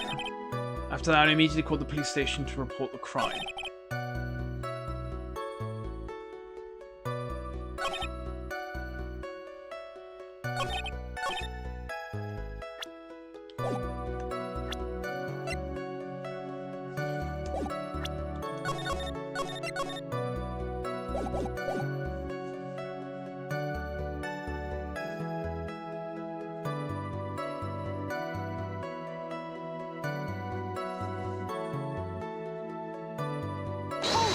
It was here, wasn't it?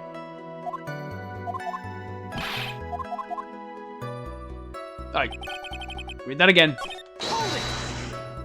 Immediately, as in immediately. Mind relapse. That's duty of every good citizen. Do not teach your people for school. Yeah. I think you should take a look at the court record. Okay, yeah, okay. The answer is clearly here. Let's have another look. It must have been 6:45 when I made the call. Or free time since they showed up within 10 minutes. That girl on the upper path ran away as soon as she realized I was there. After that, I immediately called.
Objection! Yeah.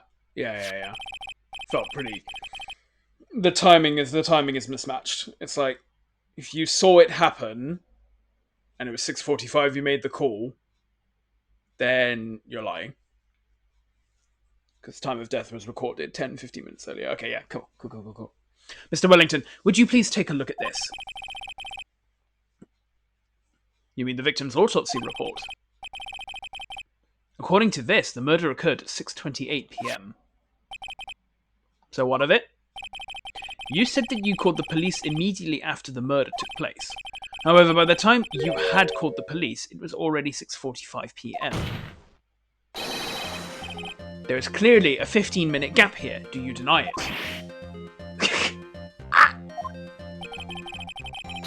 I think this court would like to hear what you were doing during this 15-minute gap. Objection! The witness was in shock at the time after witnessing a terrible murder. It's only to be expected that he would be a little dazed. Objection! 15 minutes is hardly what I would call a little dazed. Ah? Mr. Wellington. Yes? Explain yourself. What were you doing during those 15 minutes? Answer the question. Telephone. I mean, spit it out. I was searching for a phone booth. A phone booth? You mean you don't have a cell phone? You and your questions, as if you're trying to open all the layers of a Matryoshka doll. You must think you're really something special. Witness! I lost my cell phone. There, are you happy?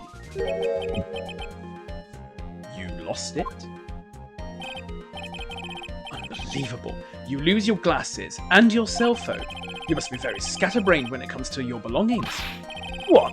Are you saying that first-rate people are never allowed to lose things?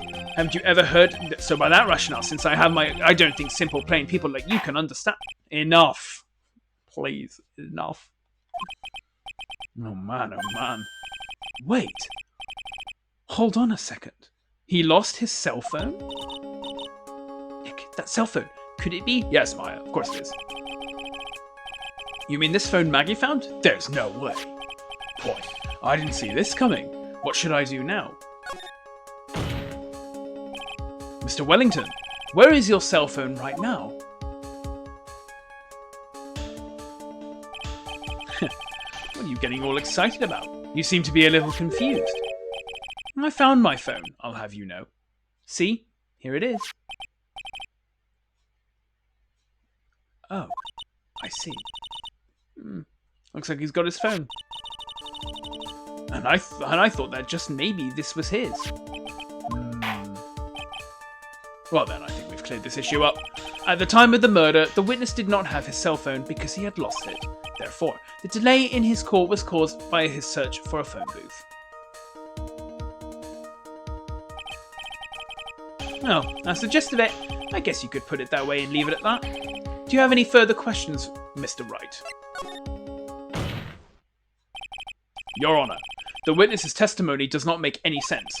I don't believe that there was ever a need for the witness to search for a phone. How dare you? You can't just make outrageous claims like that. You do have some sort of proof, don't you? Well, yeah, of course. This evidence should be good enough, I think. Alright, let's have this proof then. Please present proof that the witness had no need to search for a public phone booth. That would be this first picture right here. Thank you very much. It's quite simple, actually. Please take a look at this. At the crime scene photo? Is there a problem with it? There's nothing wrong with the picture. If you don't understand my logic after looking at it, something is wrong with you. No. It's a phone booth. That is correct. All the defendant had to do was walk 3 steps. Mr. Wellington, why did you not use the phone that was right in front of you?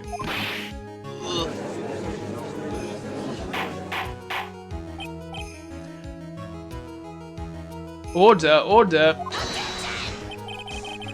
What does reporting the crime a little late prove for the defense? The witness can't explain what he was doing for those 15 minutes. That is reason enough to throw suspicion on his testimony. Yes, this is very true. What do you have to say for yourself, witness? Then I bet this phone really is his, Nick. He must have killed Dustin to get his phone back. But Maggie said that she was going to return it to him, so there was no reason for him to kill for it. And on top of that, we still have the phone she found anyway. But if he wasn't looking for his cell phone, maybe he was looking for something else? Was he? Mr. Wright. Yes, Your Honour. Do you have any thoughts you would like to share with the court? Can you offer an explanation as to what the witness was doing during those 15 minutes? There is only one possible explanation. Alright, let's hear your explanation. However, be forewarned that if your explanation is not persuasive, you will be penalised. Think carefully before you present, Mr. Wright. Loud and clear. Yes, Your Honour. Probably shouldn't have said that. There was only one possibility.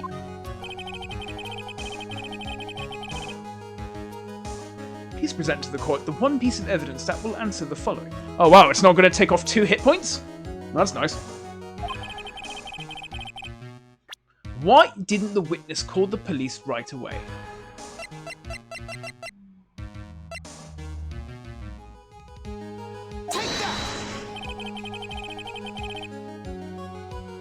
Perhaps this is the evidence you need to be convinced.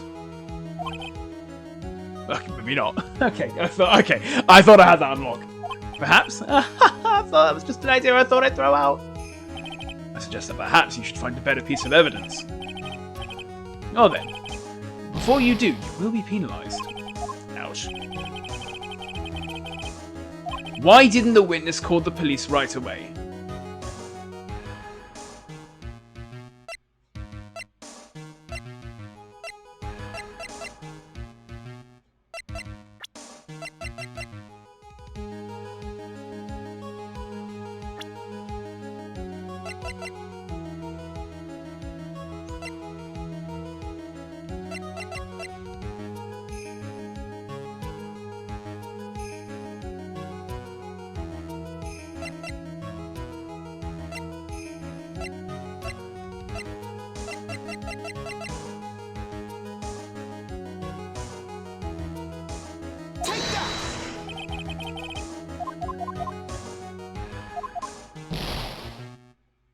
The only other thing I can think of is he was doing this.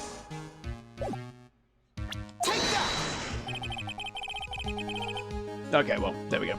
We got there again. Is that my third theory down the list? Perhaps this is the evidence you need to be convinced. Why did I think that was the right answer?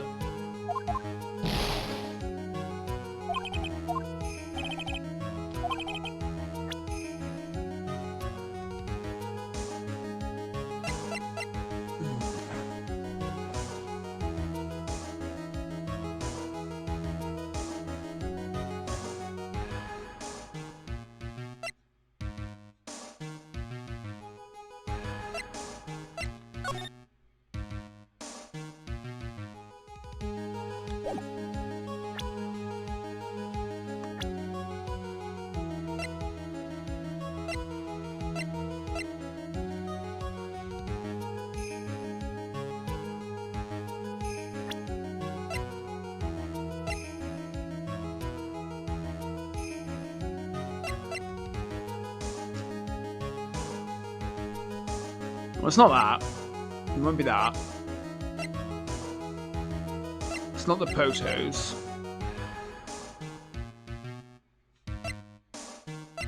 It's not the phone. The glove?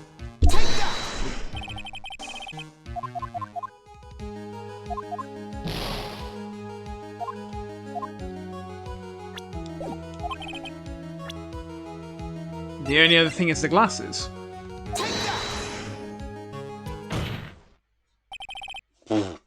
I could not work out the logic for that one.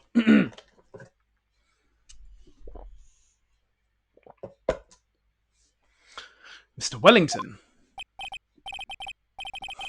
What? Don't do that. You almost gave me a heart attack.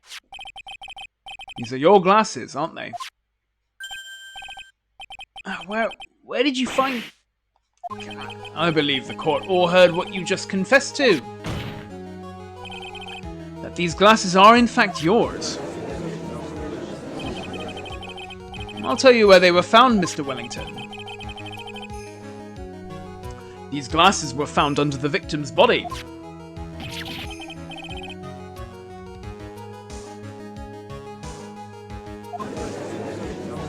Under the victim's body? No, wait. Oh, wait a second, hold on. I didn't confess or confirm anything. Your Honor, I think the answer is quite clear here. As he fell, Dustin Prince grabbed the culprit's glasses. The culprit knew that he had to find his glasses and searched frantically for them. What he didn't realise was they were under the victim's body. And that is why it took him 15 minutes to make that call. But Mr. Wright, are you indicting... Are you indicting the witness as the real murderer? Of course. That is precisely what I am doing.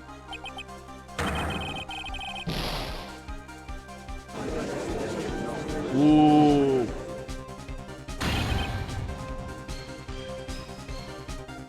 Oh, I like this one. I know I'm right. He is the real murderer. Did you figure it out, Nick? More or less. Turns out this cell phone was the key to this case after all. Anyway, now is our chance to deep six this guy. I'll sink him in one shot. Yeah. It's so exciting watching you work again. Somehow my old self is coming back to me. It's time to sink or swim. Everything rests on the edge of a knife. This is the moment I've been waiting for. This is the moment we've all been waiting for. Order, order. Your Honor, the defense is making a mockery of this court. Without any solid ground to stand on, he accuses the witness of being the murderer. Yeah, that's right. I'm no criminal. This third-rate fraud of a lawyer. In that case, why don't we look at it from a different perspective? Let's hear your explanation as to why you are not the murderer. That's easy. For example, there's the name the victim wrote. What about that? Oh, you mean the name Maggie? Yeah. Even an idiot like you can read that, right? But we already know this was not written by the victim himself. After all, the defendant's name is Maggie, and the victim was left-handed. In other words, in order to make the defendant look guilty, the real criminal used the victim's right hand to write her name on the ground. But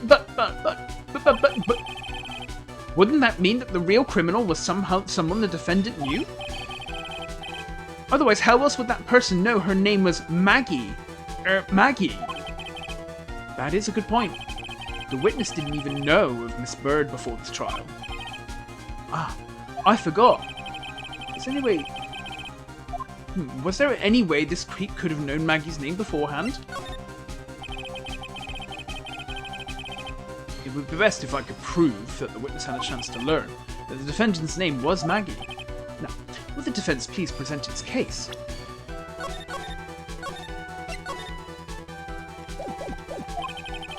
How could the witness have known the defendant's name?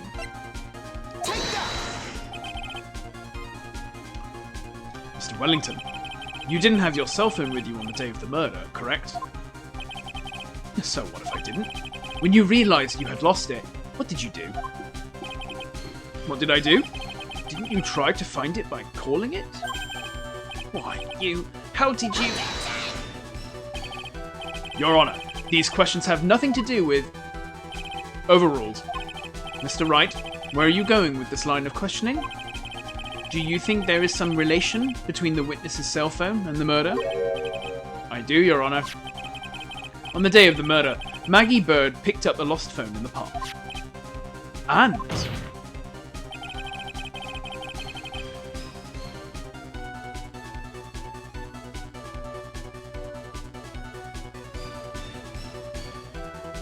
she also received a phone call from the owner of the phone.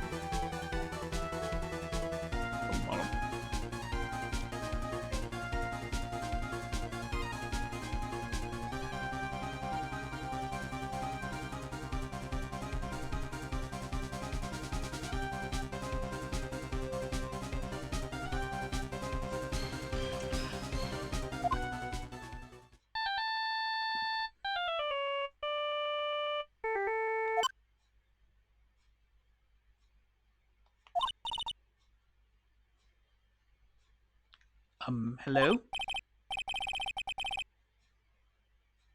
Oh, thank you. I've been searching for my phone. Is this yours? Oh, I'm glad you called. We can meet up and I can give this back. I'll be right there. I'm sorry, I didn't catch your name. You can call me Maggie. It's fine. It's okay. It's okay. That was when you learned that her name was Maggie. But you made one fatal mistake. Fatal mistake? My client's name is Maggie, but the name that was written on the ground was Maggie. This is a mistake that could only occur if all you knew was how her name sounded. Eek! Check. We're closer than check. We're actually, it's basically checkmate now. Order, order. But, Your Honor, the witness has no motive. And your point is? It's very simple, Your Honor. A person usually would not kill someone without a reason. Mr. Wellington had no reason to kill anyone. That is absolutely correct. I don't have a motive. Mr. Wright, Your Honor, can you explain what motive this witness could have had?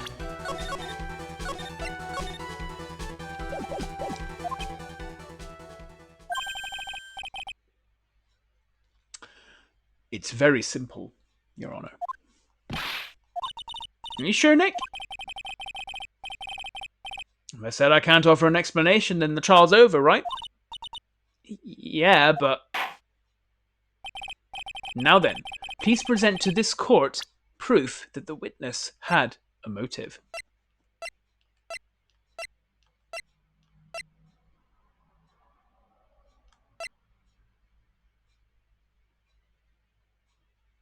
Take that! Mr. Wellington's motive is right here. What is this? A list? These phone numbers were pulled from the memory of the phone the defendant found. And we have determined that the people on this list are members of a certain group. You looked up all those numbers? Of course. This list of phone numbers was stored in the cell phone's memory. The names and numbers belong to people who are members of a certain con artist group. What? Con artist? Can you explain why these numbers were on your phone, Mr. Wellington? This is an outrage, an invasion of privacy. Looking up the phone numbers on a person's phone is a worse crime than murder. Okay. You're one of those people. You're just like the cops who they disrupted a genius work and interrupted. I don't care, Mr. Wellington. All I want is for you to tell us what this list is about. Think any of you, know what it's like to be a refined man such as me? Your Honor, this is unjustified badgering of the witness. Objection overruled. Mr. Wright, what is the meaning of this?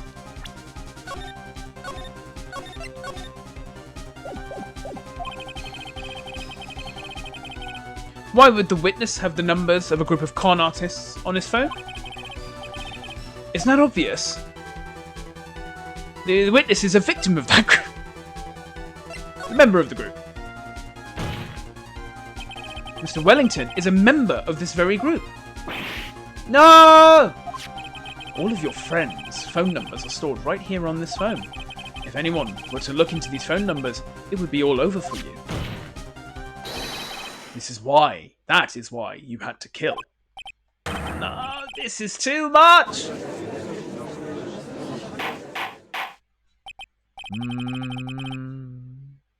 That does make quite a bit of sense.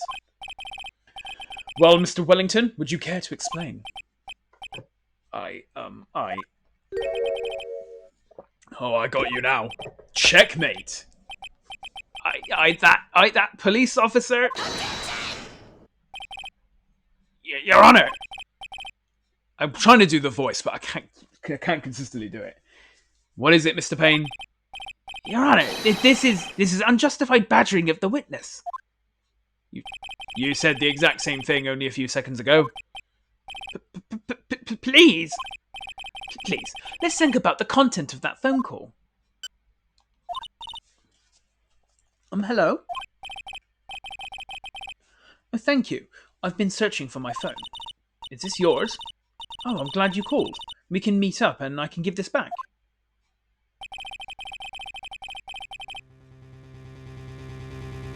The defendant had already promised that she would return the phone. After that, all Mr. Wellington had to do was meet Miss Bird to get his phone back. Why then would he need to kill anyone? That is a valid point. What does the defense think about this? If you think about it logically, then it makes sense.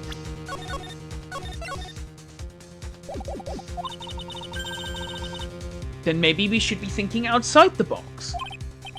Yeah, if we think like that, let's see. Maybe that slimeball saw something at the crime scene that made him commit murder. Your thoughts, Mr. Wright?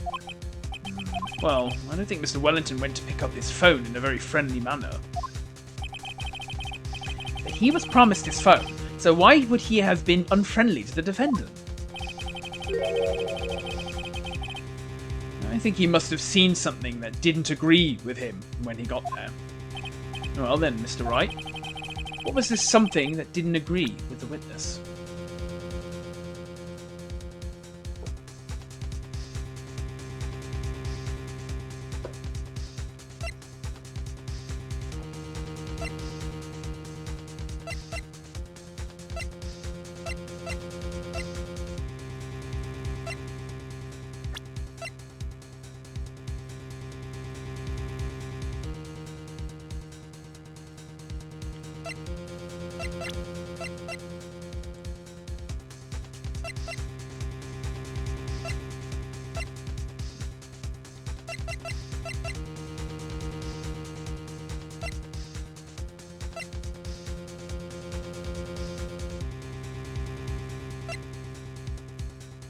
Okay.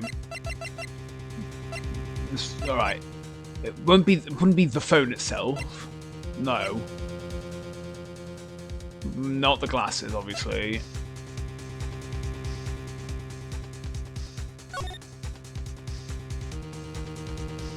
No, won't be this itself, because we're talking about the moment of the crime, so it won't be this either. I don't see why that would have anything to do with it. Obviously not that, and it won't be necessarily that.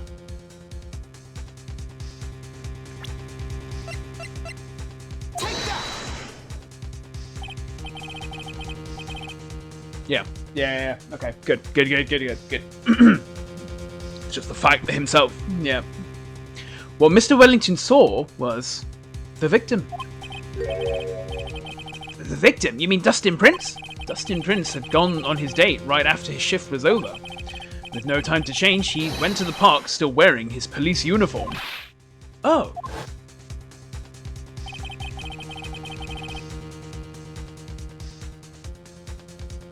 The girl that picked up my phone is with a policeman.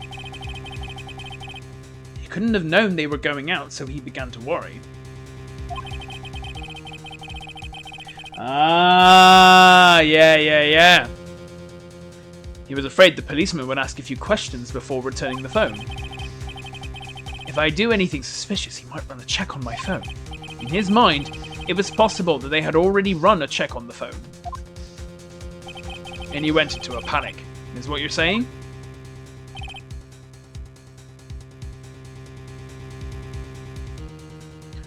Oh my god, I just got the pun in Dustin Prince.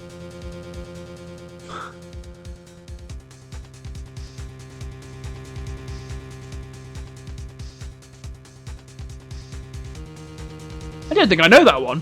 It's obviously a pun, but I don't think I know it. Dustin Prince.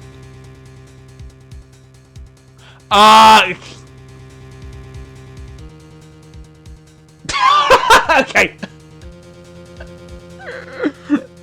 Yeah, okay, now I've got it. Oh, no. Yeah, what you say, yeah. Yeah.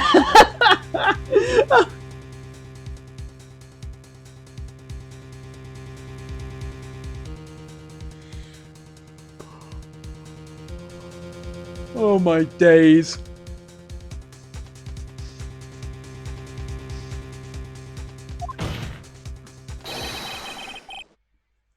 Officer Prince was murdered simply because he was in uniform. Mr. Payne, do you have any comments? I'm thinking... It seems the truth has come out at last. The witness, Mr. Wellington, you are...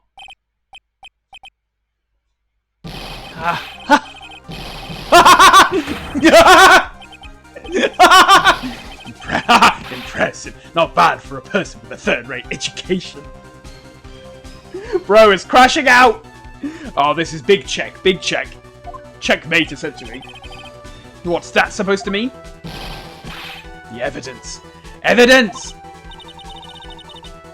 That's really creeping me out. All you've been waving around and talking about is that suspicious cell phone. Suspicious phone number this. Suspicious con group that. They're all on that phone. But who's to say that phone is really mine? Where's your proof? Your evidence? You want proof that this phone is yours?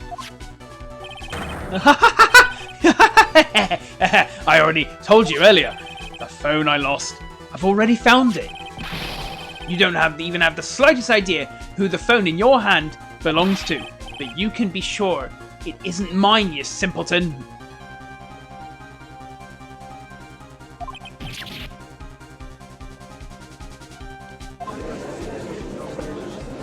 What? It feels good to see you squirm. We do seem to have a problem on our hands with this phone. Whose phone is it? Not knowing that, it's meaningless as evidence. Your Honor. Alright, this is bad. I can't let him turn the tables on me like this. This cell phone.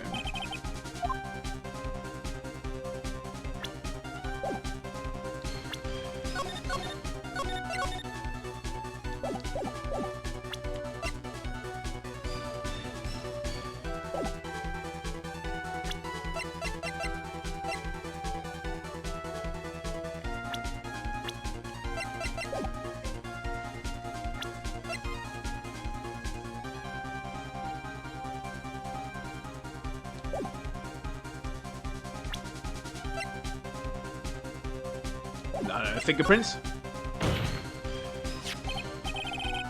I got it. We should check for fingerprints. Fingerprints? Yes, Your Honor. Mr. Wellington must have left some prints on this phone. Nick, don't you remember? When you got that from Maggie, you wiped it off. I what? You said there was sand all over it, so... Wiped it? I wiped it? Pretty thoroughly, too.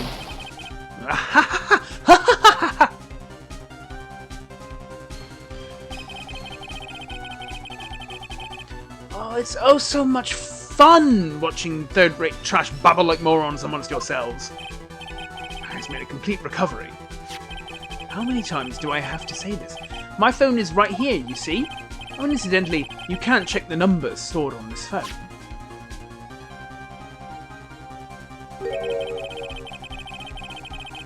Have glitched because all the numbers just magically disappeared. You've got to be joking. He erased all the numbers I was going to use as evidence. Mr. Wellington, what's this? By the tone of your voice, it sounds like you still have some fight left in you. Where did you finally find your cell phone?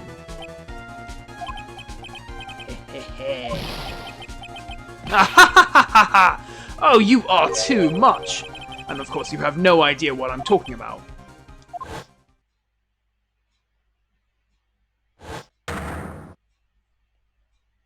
Oh my god!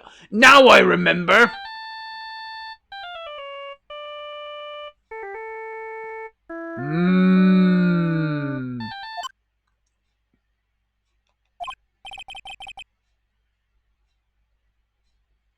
Huh. So they hung up? Ah, good. I finally found it. Yep. So that's when...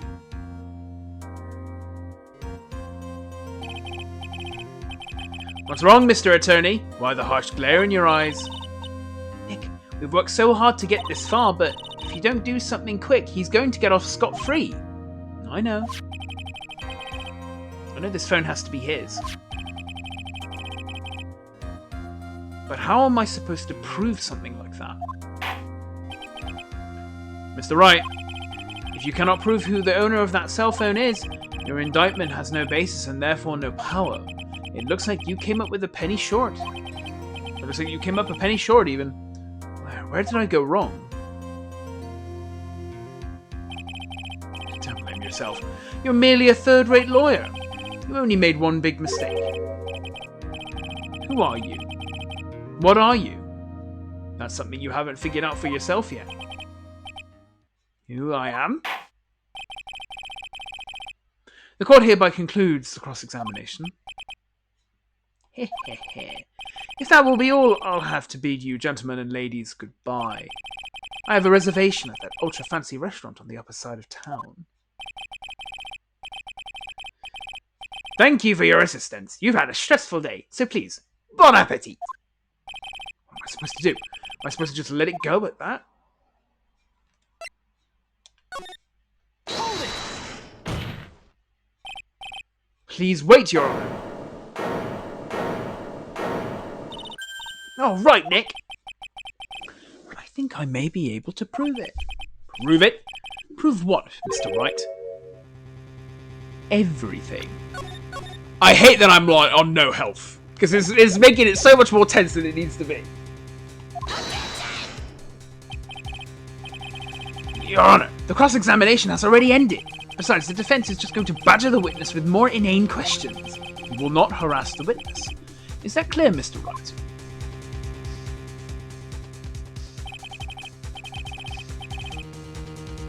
Did you hear that? No harassment allowed, Mr. Attorney. Please, Your Honour. Very well. But this is your last chance, Mr. Wright.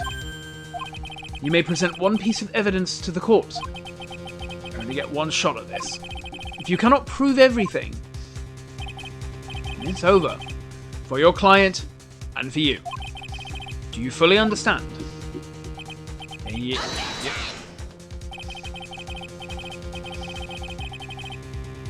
I'm sure you're well aware, Your Honour, but the cross-examination period has ended.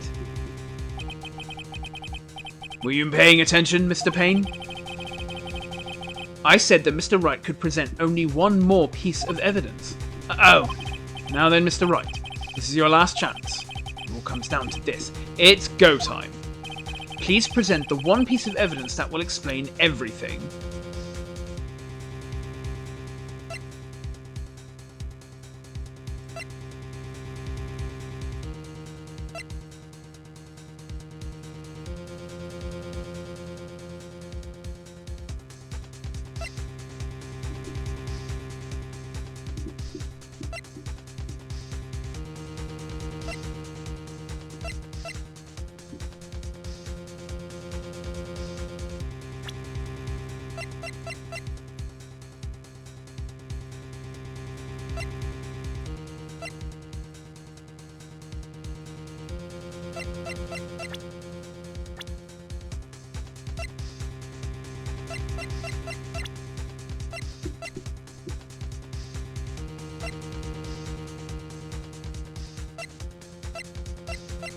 I wonder. You know what? I do wonder.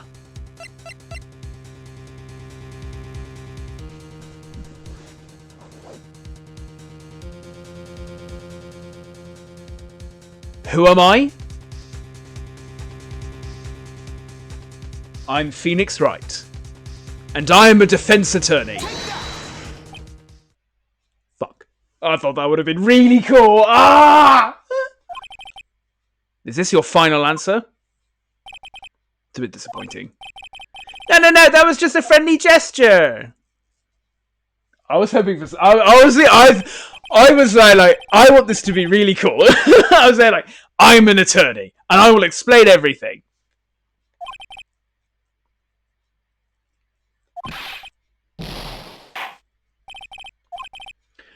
Yep. You know what? We don't have to sit through this. Oh, it's not letting me pause. No! Can't reload. Yeah, guilty. Ah! Bloody hell.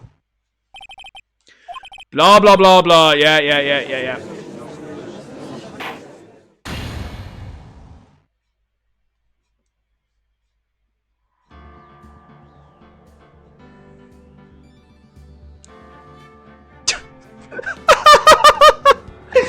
Oh, I'm hopeless. I'm absolutely hopeless. Right, okay.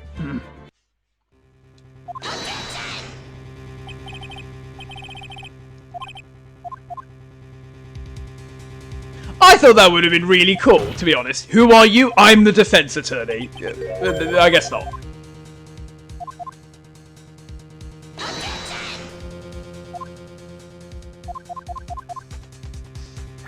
Alright, well.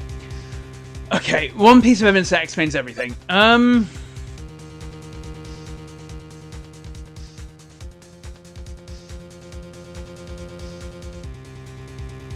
least you went out attempting something cool. I thought it was. I literally thought that would have been a really cool way to be like, and he remembers everything and just explains the whole thing. I thought that would have been a really cool thing. I was there like, you know what? It's worth the risk.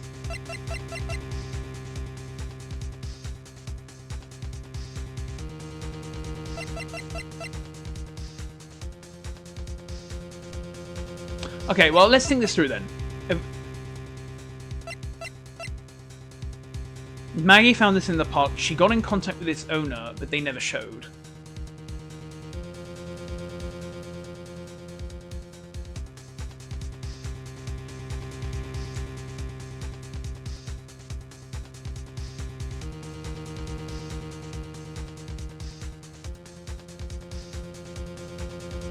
Okay, well, let's work it through. It could be the cell phone, because it's like, now we've got two phones.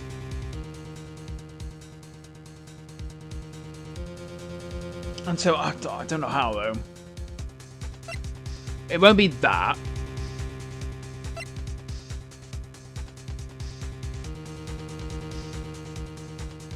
It could be the glasses.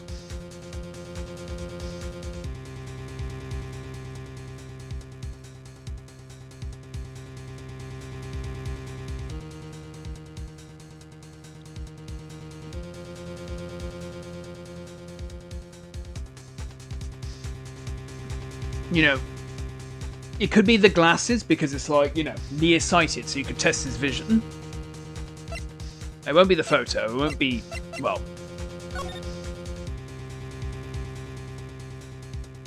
I don't think so. I don't think it will be this either.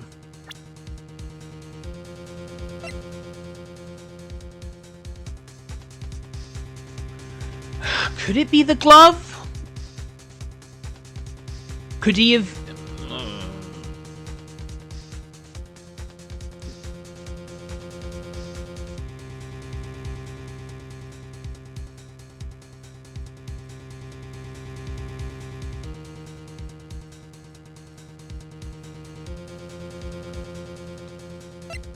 It won't be the...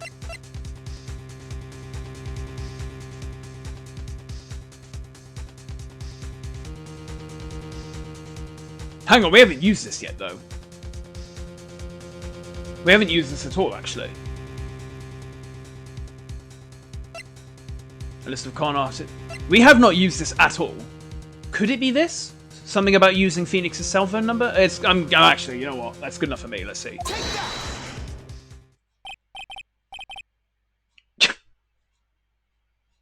I'm gonna hold. I'm not gonna relax just yet. Why, thank you. How nice. Please have one of mine. The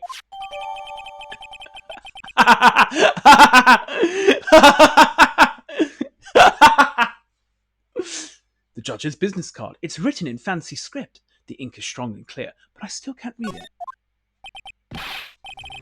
Wait, what am I doing? This isn't the time to be exchanging business cards.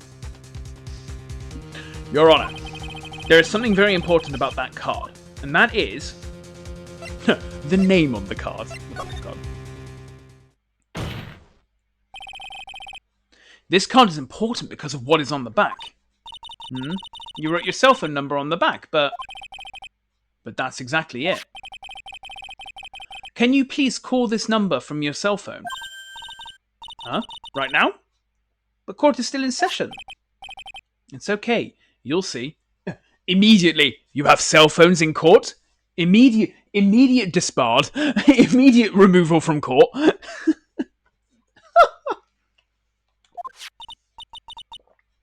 Okay, if you say so. You as well, contempt of court. Contempt of court? Is the defense preparing something, Mr. Wright? We are going to call my cell phone now. And then the court will see everything for what it is. All the idiotic, stupid things to...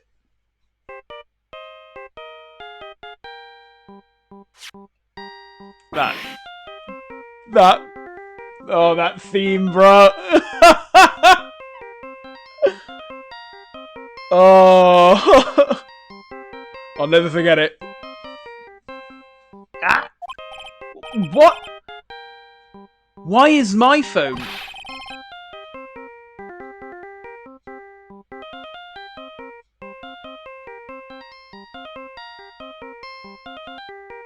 And what is with this stupid sounding ringtone? Just to point out, you could have presented the business card in a cool way like the badge. Oh, could you?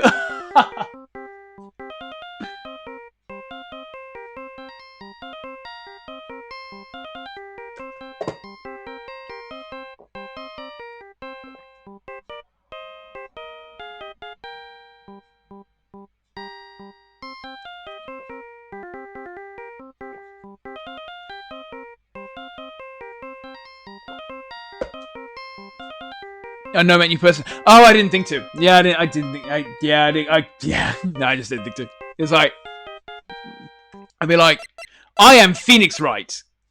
Here's my business card.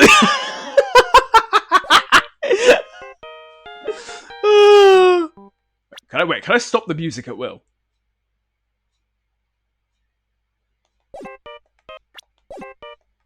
Okay, that's funny.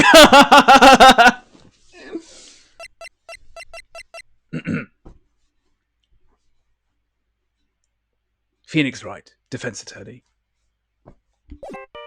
My theme song, everyone. This game is so stupid, but it's great. Mr. Wellington.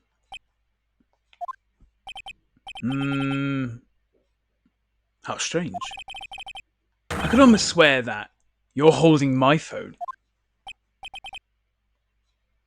You're... Oh, no, it can't. By the way, before I forget, thank you very much for the lump on my head this morning.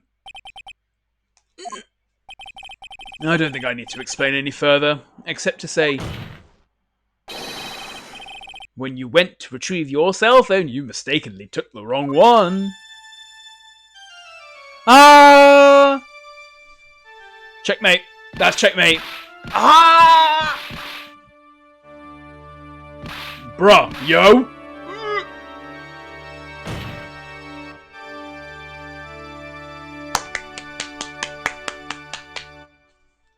And scene.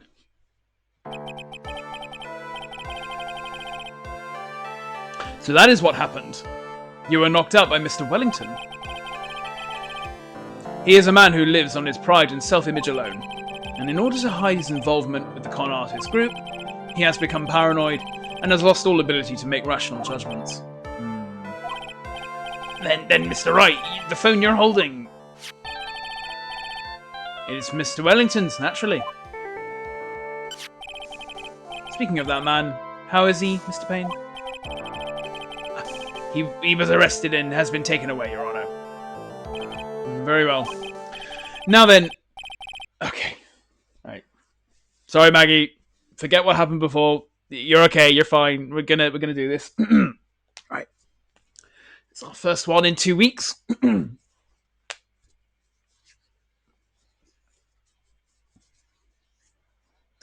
Now then. This court finds the defendant, Maggie Bird,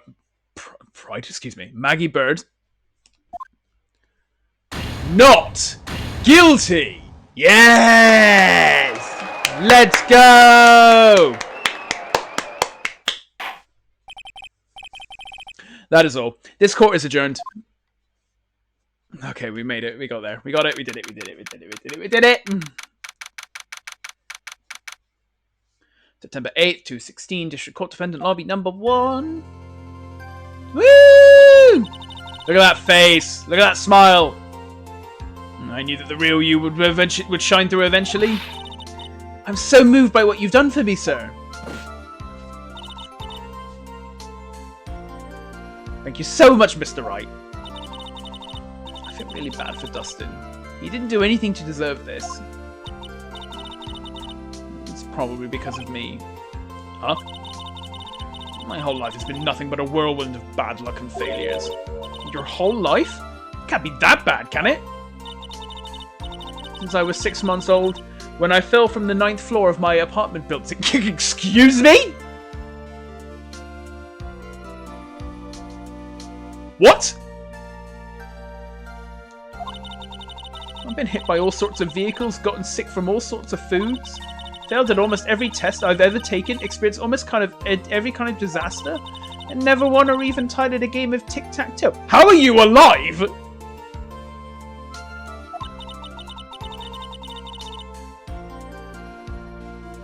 My life has really been nothing but a string of disasters. It is pretty bad. Up until I went to college, I was known as the Goddess of Misfortune. And then at the academy, everyone called me Lady Luckless. Lady Luckless? What's worse is that my misfortune always seems to latch onto those around me. joining the police was a brave choice.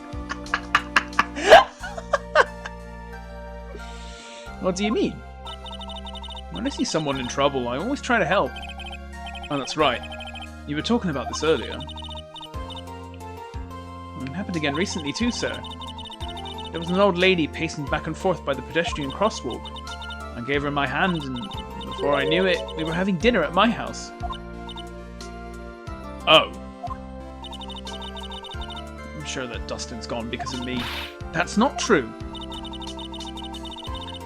That glove didn't even have some sort of special meaning. It was just a present to say thanks for covering one of my night shifts. Oh, I see.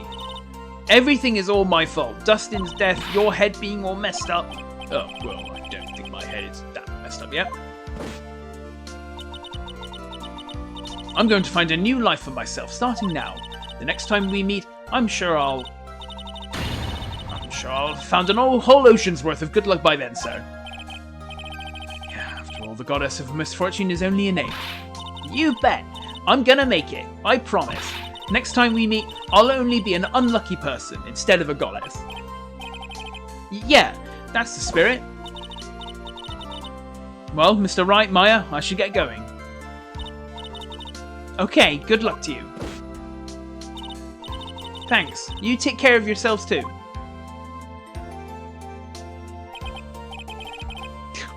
What a horrible day. I've got my memory back, but things are still a little fuzzy. But you're okay, and that's what counts. You really had me worried. Come on, let's go back to the office. I'm afraid to ask, but here goes. Who are you? So this might sound bad, but, who are you?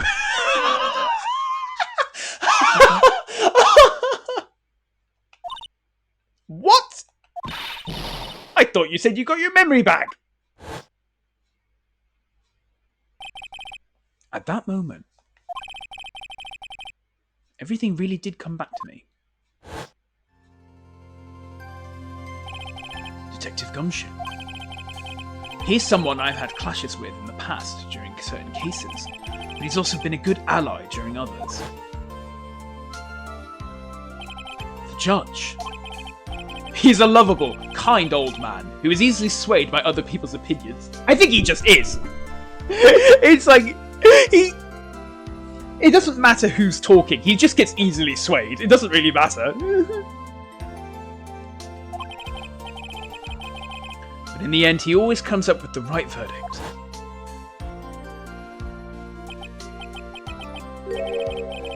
This person, I haven't got a clue.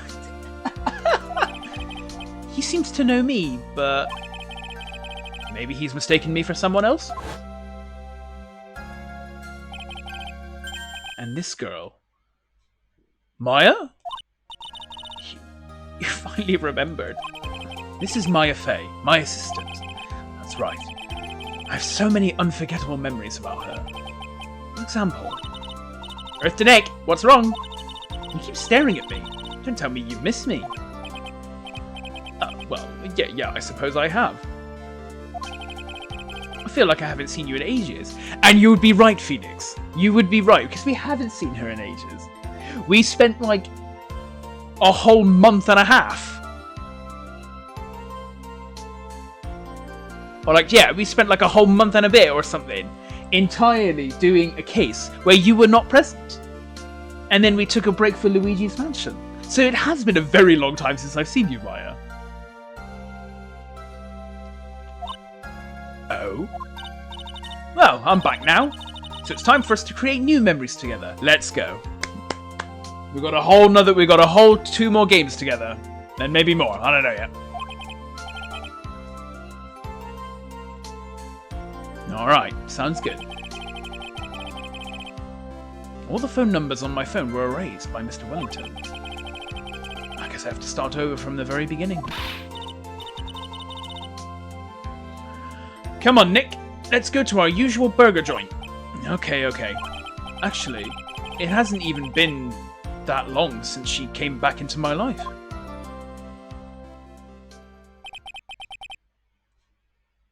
And that story That story began on one rainy afternoon 2 months ago. Oh? The lost turnabout at the end. Okay.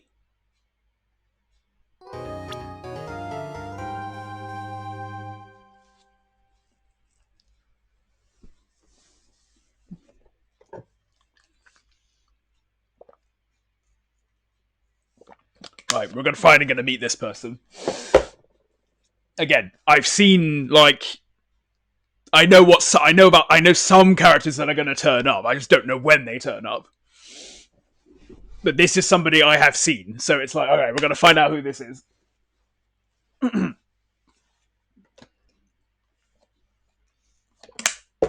Excellent. Good stuff. Would you like to save your progress? I would. Yes, please.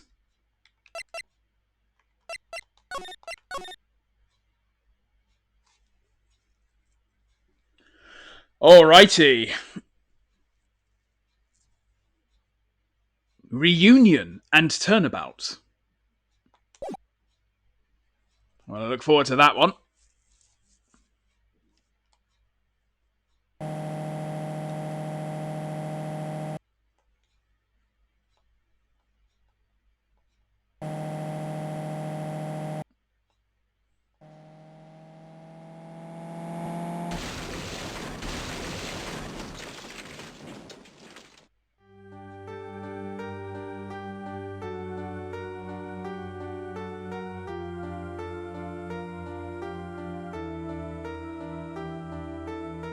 Okay, this is all well and good.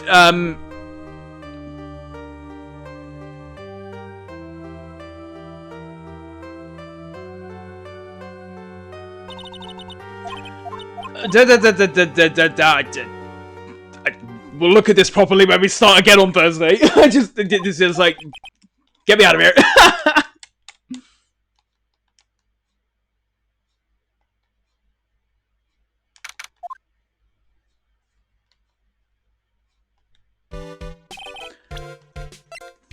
I don't know. Just get me out of here.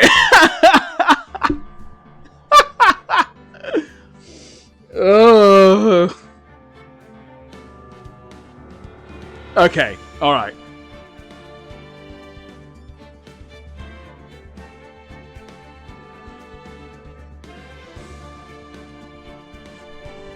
Thank you for watching. That was a again, it's an introduction case, right? So, and do you find the tougher tutorial?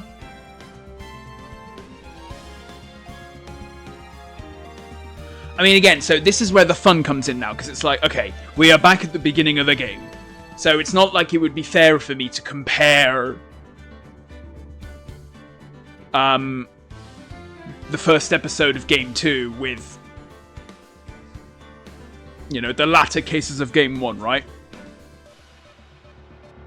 Compared to the first, you know, but yes. But so compared to the first one of Game 1, for example. Yeah, it was good. It was obviously good. I see why they did it the way they did. You know, they've done it in such a way that you could... I like that they've done it in such a way that you can jump in. It's probably best that you don't, but you can. I mean, each games are generally standalone, right?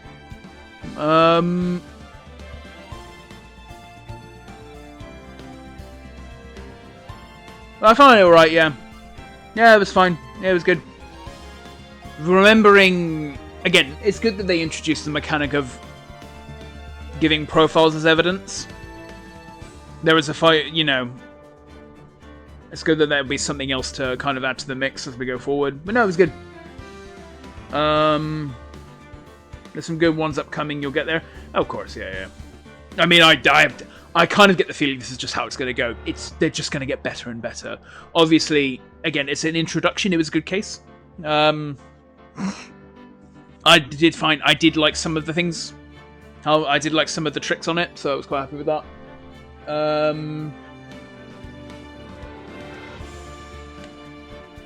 Yeah? Obviously, it's a short one, right? No investigation segment. Obviously, now we're going to start getting into the meat of the game. Again, there's a character there that you know, I'm going to guess a pretty major character. So we're going to look forward to see how that's going to play out. And yeah, it's good stuff. Definitely good stuff. I think I just got tunnel visioned once, maybe twice. Happens, but then after that, so it's fine. Some of the other half of the logic I could figure out, so it was fine.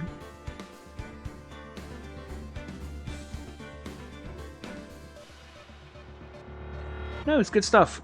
It's good stuff. Cool.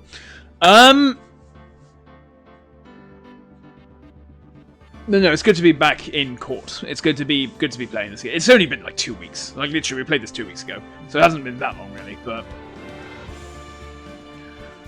it's like it's just an easy game to sink into and read and enjoy. And the characters are great, so yeah, still enjoying it.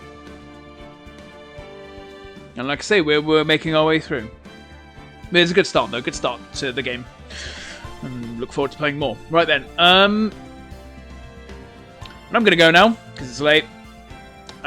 Next stream will be on Thursday. Yep. It's Tuesday today, isn't it? Yep. Next stream will be on Thursday, 29th. Same time, 9 PM GMT. We'll be playing more Ace Attorney. We'll get started on episode 2. And yeah, should be good fun. Well, thank you for watching. I hope you've enjoyed watching as much as I've enjoyed playing. And I hope to see you for more on Thursday. We'll do it all again. We'll be right back here to do it all again. Cool. I do like Ace Attorney though. Please know I do like Ace Attorney. It's great. I look forward to more. Alright. Thursday, 9 PM. Hopefully see you then. Otherwise, have a good evening. Or night at this point. To be fair. And I'll see you then. Cool. Cheers. Good night.